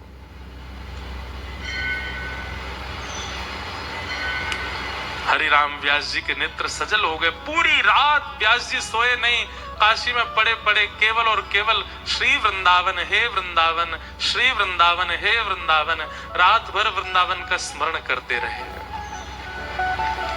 सुबह उठते ही सबसे पहले गए ओरछा। क्यों? अब देखो, बहुत सावधानी से सुनिएगा। महादेव की जब आज्ञा हो गई थी कि वृंदावन जाओ, तो सीधे वृंदावन क्यों नहीं गए? हरिराम व्यास जी के मन में अब आत्मग्लानि हो रही है कि मैंने इतना समय व्यतीत कर दिया बिना वृंदावन गए। मेरी करीब 30-35 वर्ष की आयु हो गई और मैं अभी तक वृंदावन नहीं गया। अब मैं किस मुंह से सीधे वृंदावन चला जाऊं? मैं मेरी श्यामा जी को, अपनी किशोरी जी को, जबकि उन्हीं की सखी हैं, उनको कैसे मुख दिखाऊं कि मैं धराधाम पर आकर के यहाँ की माया में इतना तल्लीन हो गया कि भूल ही गया कि मैं तो नित्य सहचरी हूं। अब किसी गुरु के जैसे अपराध करने के बाद में ये होता है ना, कोई बड़ा हमारी होड़ लेवे, कोई बड़ा हमारी साइड लेकर के हमारे आगे आगे चले और हमारी वो हमारी थोड़ी अर्जी लगा दे कि इसको क्षमा कर दो। तो अब गुरु की इच्छा, आज पूरे विश्व का गुरु बनने वाला स्वयं शिष्य बनना चाह रहा है। हरिराम व्यास जी के मन में आ रही है, कोई गुरु जी जीवन में आ जाएं, उन गुरु जी के साथ वृंदावन जाएंगे, अकेले नहीं। अब हरिराम व्यास जी अंतर्मुखी हो गए। अब ज्यादा मन में कोई और चिंतन नहीं चलता है, केवल वृंदावन जाना है, वृंदावन जाना। बड़े बड़े राजा आते हैं, आकर के अपनी लाखों की जवाहरात उनके चरणों में अर्पित कर देते हैं, पर हरिराम व्यास जी को अब कोई मान सम्मान भाता नहीं, अब तो केवल वृंदावन जाना। एक दिन वेतवा नदी के तट पर सुबह सुबह हरिराम व्यास जी बैठे थे और तभी वहां एक नवल रामदास नाम के एक भक्त बैठ करके पद गा रहे थे।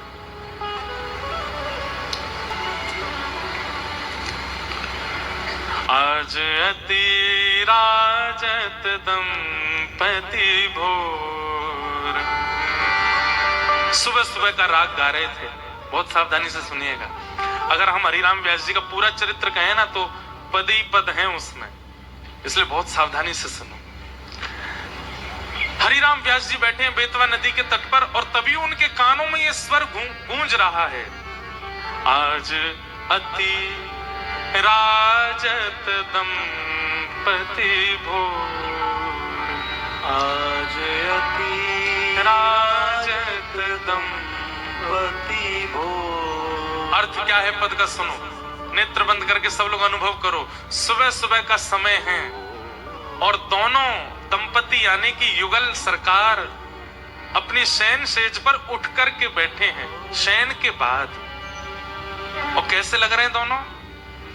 सूरत रंग के रस में भीने, सूरत रंग के रस में भीने, नागरी नवल किशोर,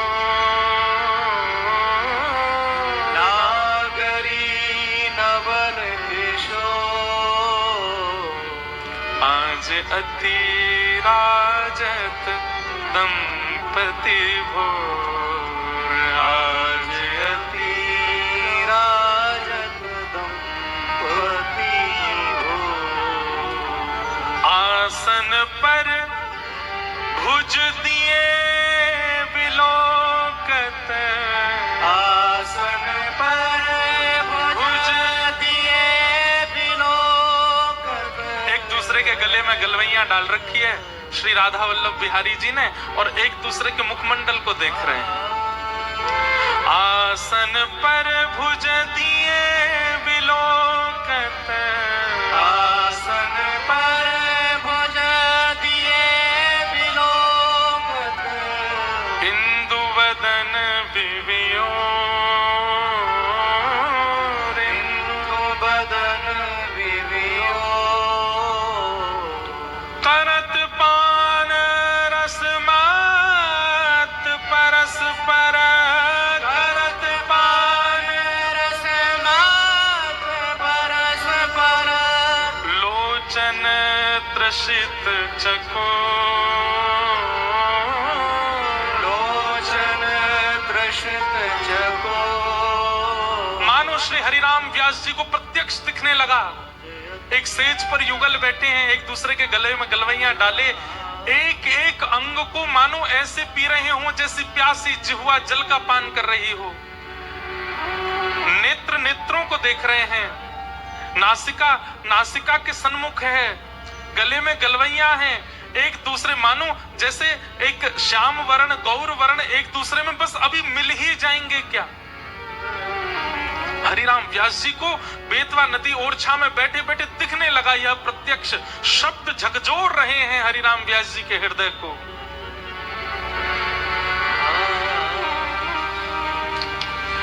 आहा, दोनों सेज से उतर के चलने लगे तो कैसे चल रहे हैं। पग डगमगत चलत मन बिहरत, पग डगमगत चलत मन विहरत। जैसे कोई सुबह उठते ही सीधी चाल नहीं चल पाता, और ठाकुर जी तो वैसे ही टेढ़ी चले, और सुबह सुबह उठ के तो जन कितनी टेढ़ी चलते होंगे। और सुबह सुबह जब उठता है ना व्यक्ति, तो वो पूरी पूरी चाल पूरे पूरे चरण नहीं बढ़ाता, धीमे धीमे चरण, थोड़ी उसकी गति जो है वो धीमी होती है। कैसे लग रहे हैं दोनों कि पग डगमगत चलत वन बिहरत, पग डगमगत चलत वन विहरत। रुचिर कुंज घन घोर, रुचिर कुंज घन घोर। जय श्री हित हरिवंश लाल ललना मिल, श्रीहित हरिवंश लाल ललना। जय श्री हित हरिवंश लाल ललना मिल, श्रीहित हरिवंश लाल ललना मिल। धियो सिरावत मोर, लियो सिरावत मोर। आहियो सिरावत मोर, लियो सिरावत मोर। आज अति राजत दंपति भोर, आज अति राजत दंपति भोर। हरिराम व्यास जी बैठे तो थे समाधि में, लेकिन जब नेत्र खुले तो रोम रोम मानो अश्रु जल से भर चुका हो, प्रश्वेत के बिंदु माथे पर आ गए, हृदय बिल्कुल व्याकुल, और यह शब्द मानो जैसे उनके कानों में ऐसे गूंज रहे हैं कि प्रत्यक्ष सामने सेज पर युगल सरकार बैठे हैं। आप दौड़ करके तुरंत नवलदास जी के पास गए और जाकर के चरणों में गिर गए, बोले भगवान,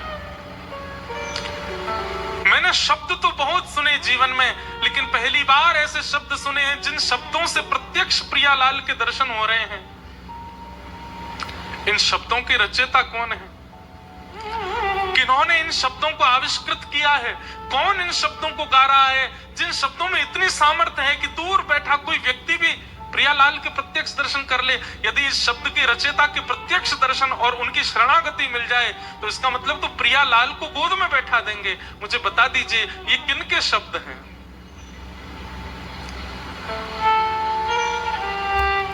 नवलदास जी मंद मंद मुस्काने लगे और कहे, व्यास जी ध्यान से सुनो। जय श्री हित हरिवंश लाल ललना मिल, जय श्री हित हरि लाल ललना, जय श्री हित हरिवंश लाल ललना मिल, हित हरिवंश लाल ललना, हियो से रावत मोर, हियो से रावत मोर। ब्रज वृंदावन में श्री राधा वल्लभ लाल जी को विराजमान जिन्होंने किया है, ऐसे जिनके कृपा पात्र से मैं इस भाव को गा रहा हूं, ऐसे श्री हितरवंश महाप्रभु, उनका ये भाव। हरिराम व्यास जी ने अब विचार नहीं किया। मैंने बंधुओं कथा में कहा है कि वृंदावन आपको आमंत्रित कर रहा है, इसके 3 संकेत मिलेंगे। पहला संकेत, स्वप्न में वृंदावन की स्मृति। दूसरा संकेत, वृंदावन से किसी ब्रजनिष्ठ ब्रजवासी या फिर किसी वैष्णव का आपके नगर में आगमन। और तीसरा, वृंदावन का कोई प्रसाद आपको प्राप्त हो जाना। ये 3 स्थिति यदि हो, स्वप्न में वृंदावन, नगर में ब्रजवासी का आगमन और आपकी जिह्वा पर या आपके कानों में ब्रज का कोई प्रसाद उड़ेल दे, ये 3 स्थिति एक साथ यदि बने तो समझ जाइए वृंदावन आपको आमंत्रित कर रहा है, तुरंत जाइए वृंदावन। हरिराम व्यास जी नित्य स्वप्न में वृंदावन का दर्शन करते हैं और आज नवलदास जी के आगमन से एक ब्रज का निष्ठ व्यक्ति उनके नगर में आ गया और श्री हितरवंश महाप्रभु के रचित यह भोर का पद गाकर के उन्होंने प्रसाद दे दिया। अब हरिराम व्यास जी रुके नहीं, जिस अवस्था में थे तुरंत वृंदावन की ओर निकल पड़े। लेकिन ऐसा कहते हैं, उनके चरित्र में आता है कि हरिराम व्यास जी ने किसी को बताया भी नहीं कि वो जा रहे हैं, परंतु वो 5 बैलगाड़ियों में भरी हुई जो पोथियां थी उनको संग लेकर के गए। किसी ने कहा, इन पोथियों ने अब भी पीछा नहीं छोड़ा। नहीं, हरिराम व्यास जी वृंदावन जाकर के निचोड़ निकालना चाहते हैं कि इन्होंने मेरा क्या किया। जब मेरा ही कुछ नहीं हो पाया तो किसी का क्या होगा इनसे। इनको जाके विसर्जित करके आऊंगा वृंदावन में, इसलिए लेकर के गए और सीधे श्री हरिराम व्यास जी वृंदावन पहुंचे।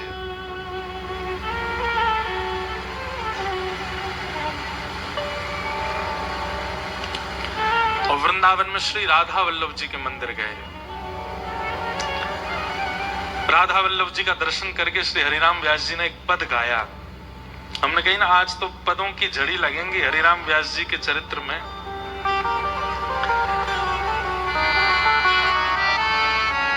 हरिराम व्यास जी गा रहे हैं, बहुत सुंदर भाव।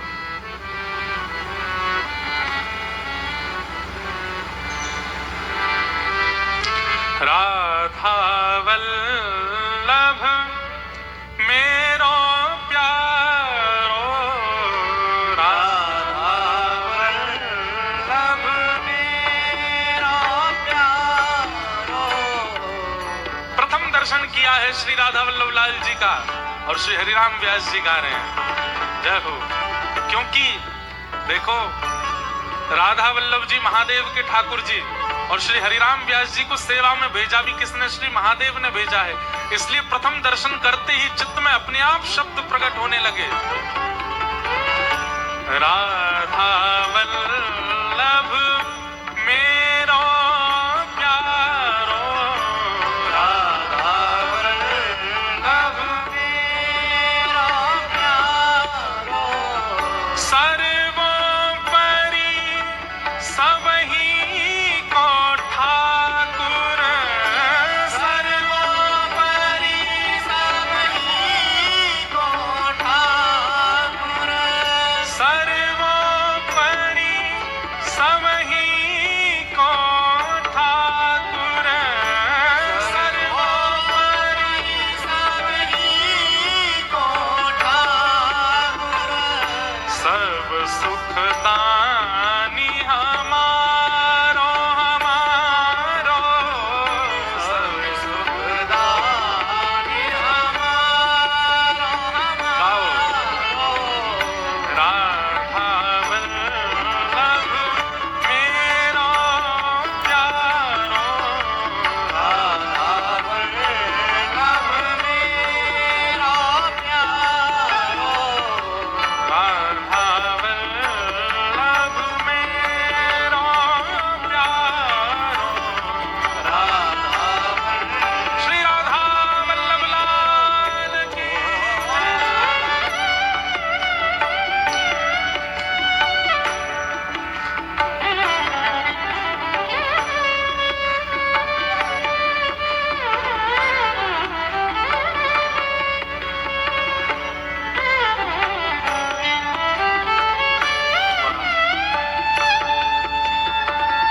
सुंदर सुंदर उपाधि दे रहे हैं राधा वल्लभ जी को श्री हरिराम व्यास जी।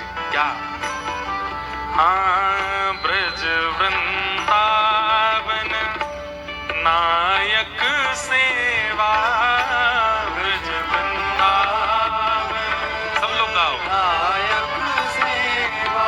एक बात कहें, नामदेव जी महाराज कह रहे थे अपनी किसी वाणी में, एक दिन नामदेव जी का भी चरित्र सुनाएंगे। नामदेव जी कह रहे थे कि अगर सत्संग होता है, कीर्तन होता है और कोई बैठा बैठा केवल सुनता है, कीर्तन में गाता नहीं है, करताल नहीं बजाता, तो इसका दंड उसको अगले जन्म में बिना वाणी का बनना पड़ता है। इसलिए भैया अगले जन्म में वाणी चाहिए तो या जन्म में गाओ। और एक बात बताएं, अगले जन्म में जन्म ही नहीं चाहिए तो या जन्म में गाओ, गानो पड़ेगा। इतने सुंदर शब्द हैं और श्री व्यास जी के शब्द हैं। हाँ, ब्रज वृंदावन नायक सेवा, ब्रज वृंदावन नायक सेवा। लायक श्याम उजियारो, नायक श्याम उजियारो।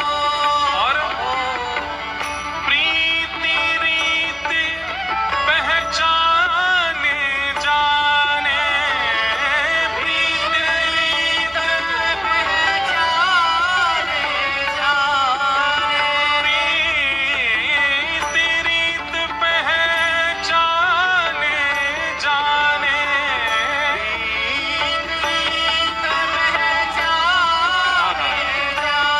और रसिकन को रखवारो वारो, रसिकन को राधा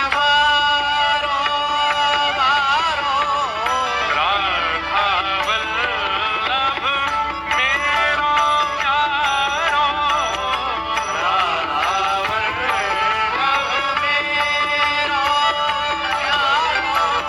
राधा वल्लभ मेरो प्यारो।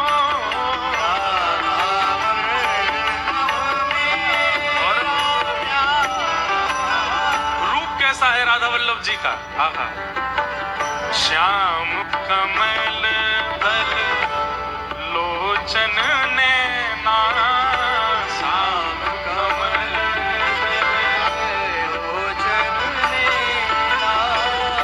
मोचन दुख नैनन को तारो, मोचन दुख नैनन को तारो, मोचन दुख नैनन को तारो।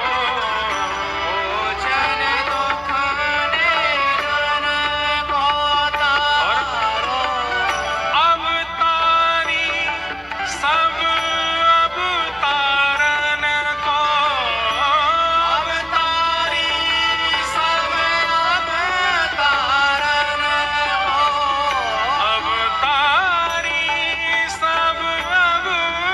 अवतारन को,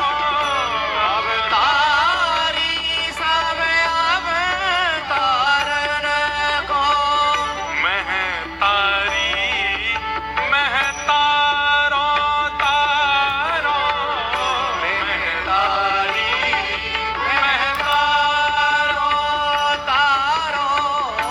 राधा वल्लभ मेरो प्यारो,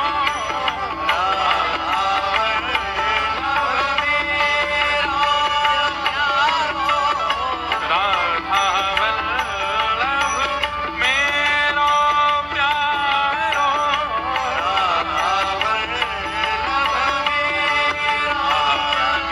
और अंत में व्यास जी कह रहे हैं राधा वल्लभ जी को पहली बार देखा है अभी, मूर्तिवंत काम गोपिन को, काम गोपिन को गाय गोप को गारो गारो, गाय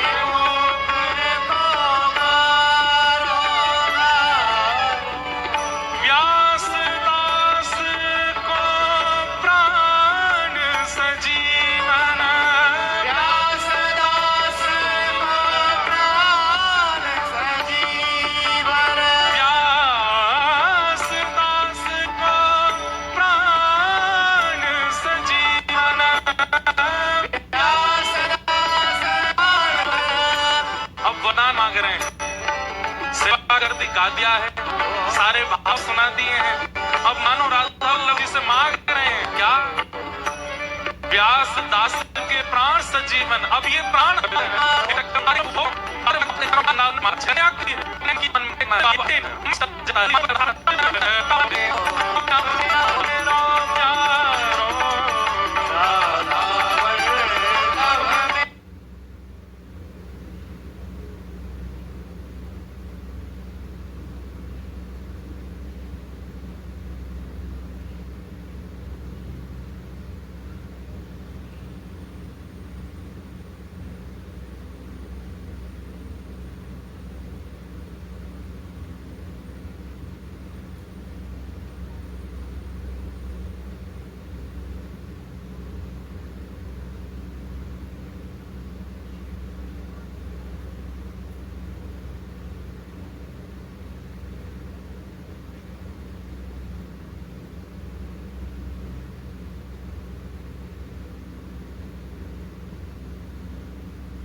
तो कोई अतिशयोक्ति नहीं, व्यास जी के चित्त में आया, जिनकी वाणी सुनकर के मैं ओरछा से चला आया।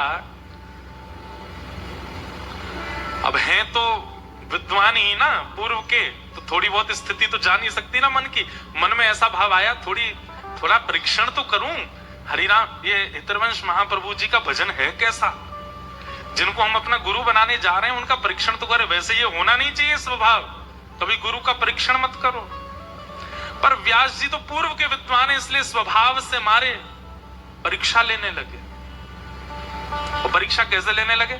मुझे तो अभी दर्शन करना है, मेरे पास समय नहीं है, मुझे तो अभी मिलना है। मैं इतनी दूर ओरछा से चल के आया हूं, अब मुझसे प्रतीक्षा नहीं हो रही, मुझे तो अभी मिलना है। सेवकों ने जाकर के महाप्रभु जी से कहा, बोले एक हरिराम व्यास जी करके आए हैं, नाम तो सबने सुना ही था, बहुत विद्वान है, और रुक नहीं रहे, कह रहे हैं मुझे तो अभी दर्शन करना है। व्यास जी प्रसाद बना रहे थे, राधा वल्लभ जी का बोले बुलाओ भीतर। महाप्रभु जी प्रसाद सिद्ध कर रहे थे, हरिराम व्यास जी गए। आहा, रूप देखते ही महाप्रभु जी का आधा प्रश्न तो भूल ही गए। महाप्रभु जी को ही निहारने लगे, पहले राधा वल्लभ जी में अटके, अब महाप्रभु जी में अटक गए। अब उन्हीं को देखने लगे। तो महाप्रभु जी ने कहा, विराजी विराजी विराजी। कुछ सिद्ध कर रहे थे चूल्हे पे, तुरंत आपने वस्त्रों से पकड़ के चूल्हे पे से सामग्री नीचे धर दी और अग्नि को ठंडा कर दिया।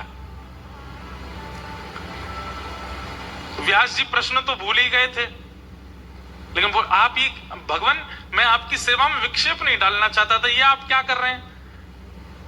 आपने मेरी वजह से प्रसाद सिद्ध करना क्यों बंद कर दिया?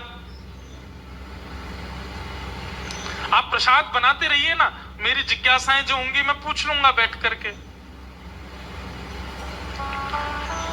महाप्रभु जी का इतना सुंदर उत्तर। महाप्रभु जी कहते हैं, व्यास जी तुम्हें ऐसा लगता है कि प्रसाद बनाना हाथों की क्रिया है।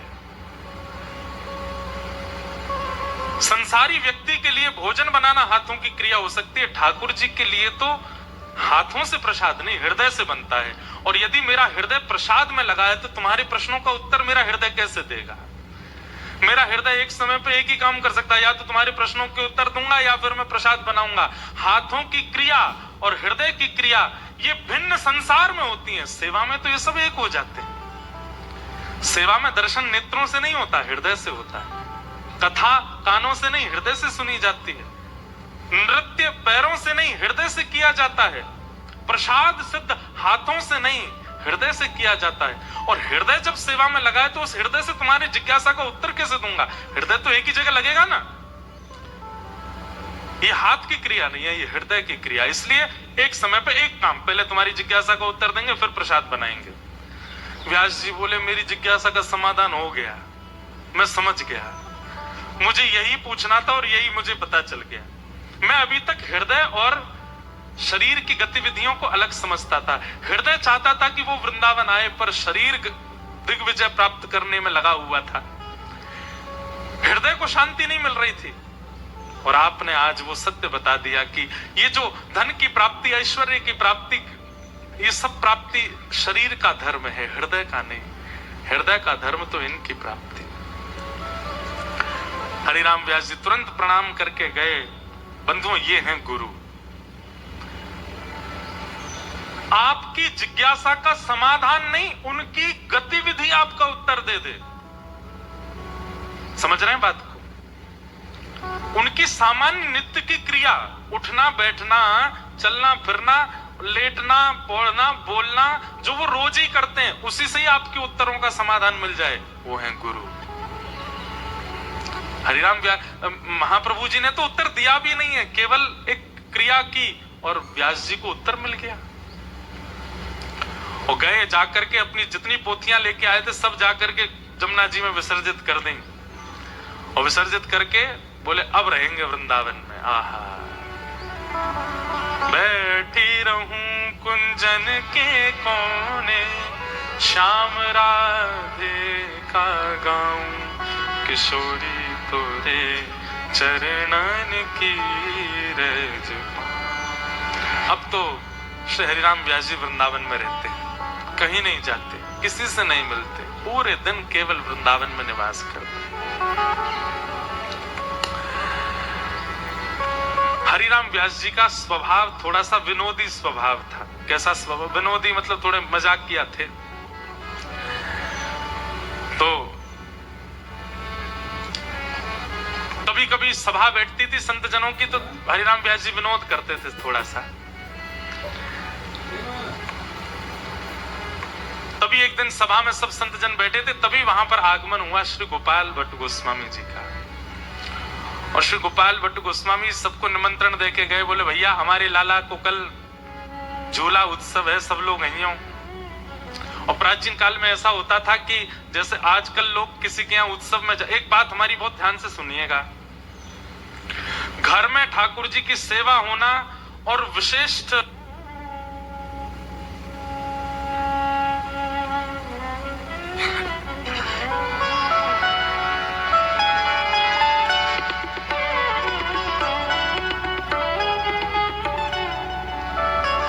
घर में, अब ये दोबारा बंद नहीं है, जय भैया देख लीजिए, घर में ठाकुर जी की सेवा होना जो हम निवेदन कर रहे थे,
हम निवेदन कर रहे थे, घर में ठाकुर जी की सेवा होना और विशिष्ट उत्सव दिनों पर उनका उत्सव ना करना यह अपराध है। आप चाहे दुनिया के किसी कोने में रहे, आपके ठाकुर जी अगर घुमक्कड़ है हमारे लाल जी की तरह, सब जगह जाते आते रहते हैं, तो आपको ये व्यवस्था पहले से ही करके चलनी चाहिए कि वहां उनका वह उत्सव हो। हम एक दिन रत्नावती जी का चरित्र सुनाएंगे। उनके चरित्र में इस बात को प्रधान रूप से कहा गया कि ठाकुर जी का अगर कोई वैष्णव उत्सव नहीं करता है, ठाकुर जी उसके पर नाराज हो जाते हैं। पर पाषाण है, आपके घर पर ठाकुर जी नहीं है। ठाकुर जी तो वहां डोलते हैं जहां पे उनके उत्सव होते हैं। ठाकुर जी तो उन्हीं के घर में रहते हैं जिनके घर में नित्य उत्सव ही उत्सव चलते रहते हैं। हमारे पुष्टि मार्ग में ऐसा कहते हैं कि ठाकुर जी को जितना श्रम होता है, जितनी मेहनत ठाकुर जी से होती है संसार के कल्याण में, लोगों की इच्छाएं पूरी करने में, लोगों पर कृपा करने में, या फिर श्रृंगार धराने में, लीला करने में, उत्सव करने, वो सारी जो थकान है ठाकुर जी की, सारा जो श्रम है ठाकुर जी का, वो निवृत्त होता है उत्सव में। ठाकुर जी की उत्सव निवृत्ति होती है जब कोई उत्सव करता है, श्रम निवृत्ति होती है। इसलिए भैया, भले ही आप बहुत व्यवस्थाएं नहीं कर सकते तो मानसी उत्सव कर लो, लेकिन ठाकुर जी को उत्सव किया जरूर किया करो। होली निकल के गई, ठाकुर जी के बढ़िया बढ़िया उत्सव अभी निकल के गए हैं। अब रामनवमी आएगी, उसके बाद में फिर ठाकुर जी के चंदन यात्रा आएगी, स्नान पूर्णिमा आएगी आदि। हम तो स्नान पूर्णिमा पे यमुना जी का प्रथम आगमन पृथ्वी पर होता है। एक स्थान है देहरादून के पास, कटा पत्थर, वहां से जल लेके आते हैं यमुना जी का, ठाकुर जी का स्नान कराने के लिए।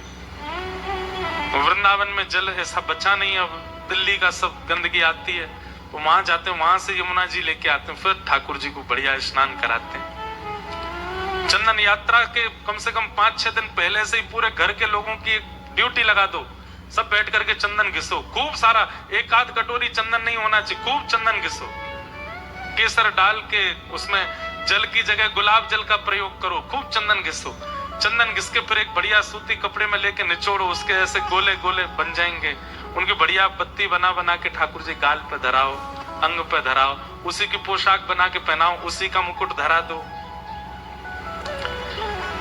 इन सब उत्सवों को करने से ठाकुर जी राजी रहते हैं। फिर ठाकुर जी आपको छोड़ के नहीं जाते। ठाकुर जी को भी यूं रहती, यही घर में रहूंगा मैं, रोज बढ़िया बढ़िया बना खवावे, मुझे खूब आनंद करावे, झूला झुलावे, खूब डुलावे।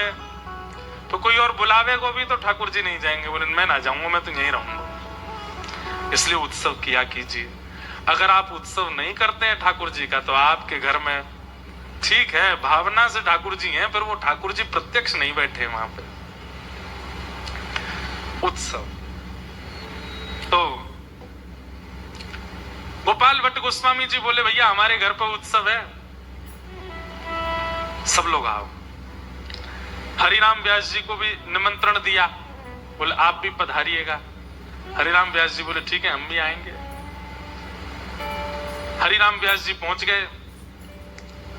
जैसे ही वहां पहुंचे तो वहां जाकर के व्यास जी ने देखा तो सब लोग बैठे, समाज कीर्तन हो रहा है और भीतर झूला झुला रहे हैं। तो हरिराम व्यास जी ऐसे ताक के देखने लगे, बोले झूला कौन को झुला रहे हो? तो गोपाल भट्ट गोस्वामी जी बोले, हमारे शालिग्राम भगवान बैठे हैं ना भीतर, झूला में ही बैठे हैं।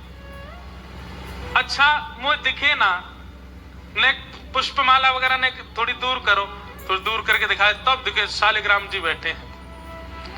हरिराम व्यास जी बोले वाह भैया, बढ़िया, वो ठाकुर जी ने गुलाब जामुन से, बहुत बढ़िया। अच्छा व्यास जी आप भी बहुत बढ़िया पदना करते हैं, सुनाइए कुछ।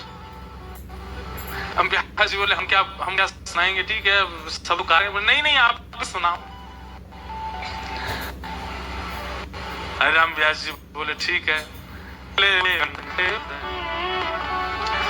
भट्टा कढ़ी में बोरे आन, बोले जगह रंग लगायो चंदन, झूले रे झूले मेरे गंड की नंदन। में अब व्यास जी तो गा के चले, पहले से थोड़ा विरह तो था उनके चित्त में, लेकिन आनंदित हो। लेकिन दूर खड़े गोपाल भट्ट गोस्वामी जी बोले अब गाओ। उस दिन तो कह गए भट्टा कड़ी में बोरे, लो हो गए प्रकट। तो पहले तो व्याकुलता हुई थी गोपाल भट्ट गोस्वामी जी को, लेकिन अब व्याकुल हो गए कौन? हरिराम व्यास जी। और हरिराम व्यास जी रोने लगे, और रोते रोते क्या बोले, रूप गोस्वामी को मिल गए, सनातन गोस्वामी को मिल गए, मधु पंडित को मिल गए, हमारे गुरुदेव हरिवंश महाप्रभु को मिल गए, और तो छोड़ो गोपाल भट्ट गोस्वामी जी के यहाँ इतने सुंदर रूप धारण करके आप प्रकट हो गए। मुझे कब मिलेंगे? अब मुझे कब मिलेंगे? यह विरह ही प्रकट करती है ठाकुर जी को। बंधुओं, विरह रूपी मथनी से ही प्रकट होंगे वो। अब 2 दिन पहले तो गोपाल भट्ट जी व्याकुल थे, अब 2 दिन बाद हरिराम व्यास जी व्याकुल हो गए। आप सब पे कृपा कर रहे हो, मुझ पे कब करोगे? मुंह पे कृपा कब होएगी ठाकुर जी?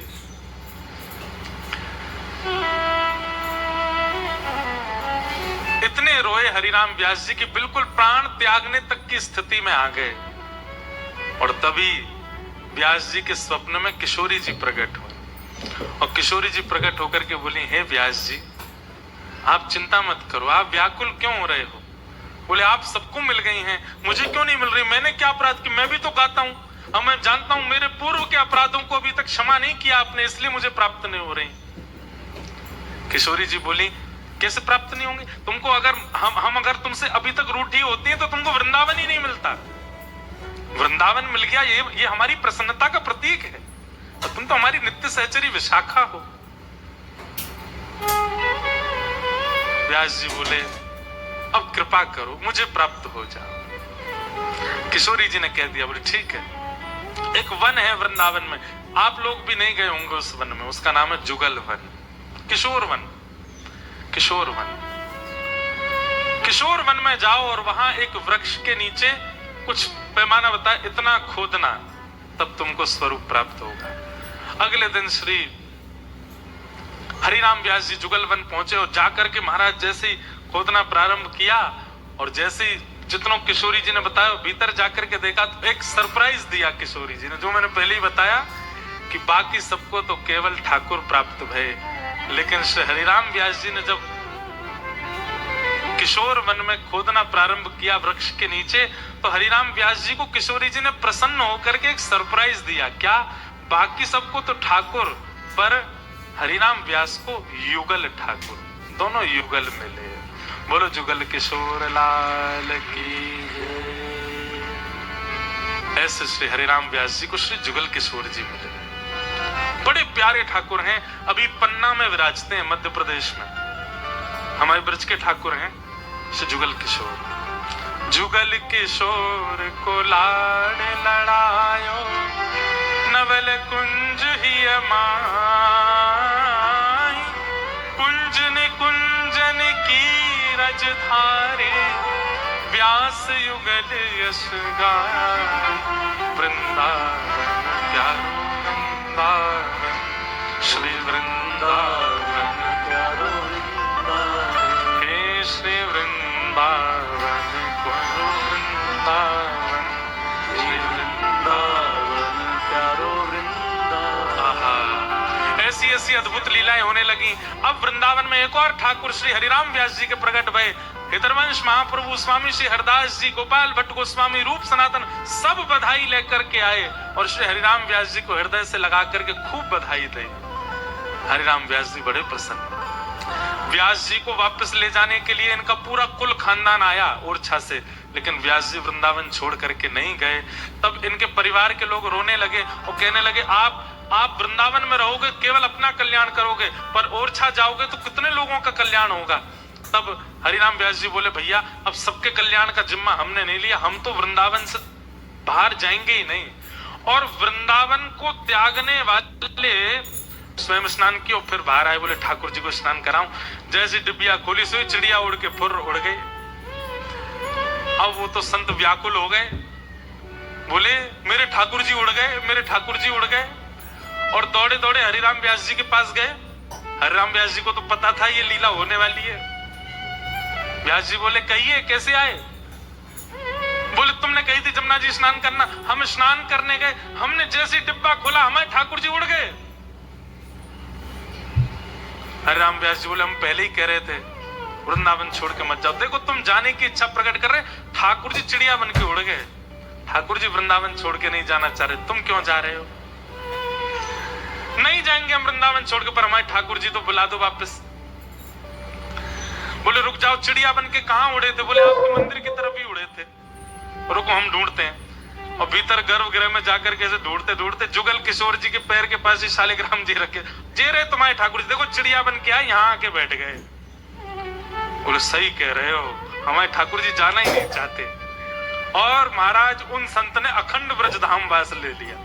हरिराम व्यास जी का यही नियम था, घूम घूम करके यही देखते थे, यही पूछते थे आज वृंदावन छोड़ के कौन जा रहा है। और जो भी जा रहा होता था उसको जाकर के खूब सुनाते। और क्या कहते हैं, जो वृंदावन छोड़ करके जा रहा है, ते नर राक्षस कूकर गधा ऊट वृषभ गज बोक, व्यास दू वृंदावन तज भटकर तासिर पन ही ठोक। बोले भैया जितने जीव जंतु कहे जाए वो सब है वो जो वृंदावन छोड़ के जाए, इसलिए वृंदावन कभी मत त्यागो। वृंदावन साचो धन भैया, वृंदावन साचो धन भैया। हरिराम व्यास, एक दिन आप अपने ठाकुर जी की सेवा कर रहे थे और सेवा करते करते ठाकुर जी को पाग बांध रहे थे। कोई बढ़िया सेठ रेशमी कपड़ा देख करके गया, बोले पाग पहनाना जुगल किशोर जी को। तो श्री हरिराम व्यास जी पाग धरा रहे थे और पाग धराते धराते जैसे पाग पहनाए तो पाग कहीं से उधर जाए, कहीं से ढीली पड़ जाए, फिर खुल जाए। बाकी का श्रृंगार धराने जाए तो पाग नीचे गिर जाए। तो हरिराम व्यास जी को क्रोध आ गया और उधरी हुई पाग ऐसे मुंह पे आ रही थी, सबरे कपड़ा मुंह पे आ रहे जुगल किशोर जी के, उधरी हुई पाग में आरती कर दी। बोले खड़े रहो ऐसे हैं, सुबह तो है गई, मैं सुबह तैयार कर रहा हूँ, तैयार नहीं है रहे, मोह इतने काम करने। वृंदावन रोज वृंदावन की परिक्रमा देते थे हरिराम व्यास जी, मोह वृंदावन की परिक्रमा जानो, संत जन को भंडारो करनो, और यहाँ सुबह तो है गई है और पाग नहीं पहनने। देखो एक बात कहें, जब सेवा में प्रेम खूब दिया गया होगा ना ठाकुर जी को, तो फिर क्रोध करने का अधिकार मिलता है। लेकिन एकांत में, यूं नहीं कि 4-5 लोग देख रहे हैं और तुम अपने ठाकुर जी को डांट रहे हो, ऐसा नहीं करना है। तो ऐसे आ जाएगा उपरिया के ऊपर पाग पहना दो तो गोकर्ण बन जाएंगे ठाकुर जी। गोपाष्टमी के दिन या फिर जब कभी भी आपके मन में आए ठाकुर जी आज जाओ गैया चराया हो, तो बाद में ऐसी गोकर्ण पाग पहना दी ठाकुर जी। आज हरिराम व्यास जी देख रहे हैं, दोनों तरफ ऐसे कान निकले हुए हैं, ऊपर ऐसी सुनहरी पाग, वहां पे मोर पिच्छ को सिरपेज पहनो है, आहा इतने सुंदर लग रहे हैं। तभी हरिराम व्यास जी के नेत्रबंद भय, और नेत्रबंद है तो सबरी छवि दिखने लगी। कहा छवि दिखी कि व्यास जी तो निकल के बाहर आ गए, बगल में बैठी किशोरी जी वे आई और ठाड़ी आ गई। बोले परेशान करते रहो पूरे दिन व्यास, बेचारो इतनी सेवा करे, इतना भोग बनावे और तुम पे ठाड़ो ना हो जाए, ये पाग उतार के धर दी, लाओ चलो मैं पहनाऊं। और किशोरी जी अपने हाथ से सुंदर श्री जुगल किशोर जी की पाग धरा करके और पाग पधरा करके बलैया लेके स्वयं जाके फिर व्यवस्थित है। जुगल किशोर जी या छवि को दर्शन करके ना जाने कितने समय तक अचेत अवस्था में ही पड़े रहे। और किशोरी जी से फिर जुगल हरिराम व्यास जी ने एक भाव कहा, किशोरी तेरे चरणन की रच पाऊं सबने सुना, पर ये पद सबने नहीं सुना होगा। श्री हरिराम व्यास जी का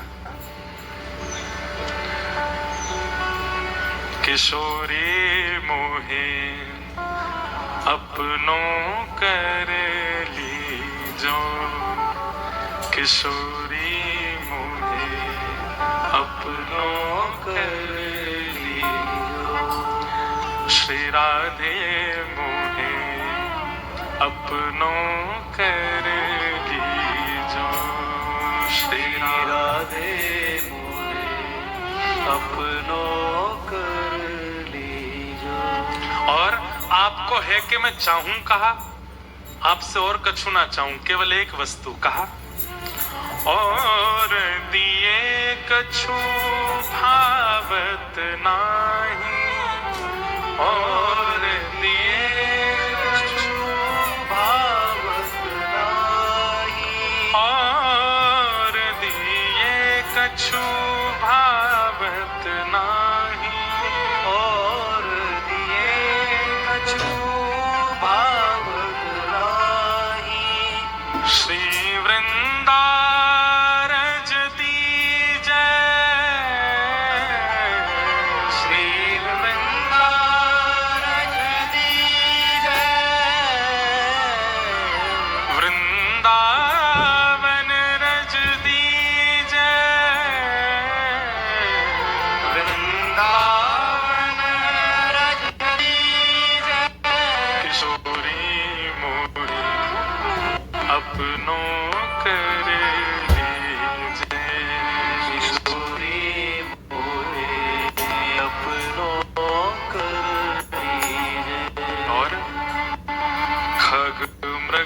पशु पंछिया के पंछिया मर के खग मृग पशु पंछिया वन के मृग पशु पंछिया के चरण शरण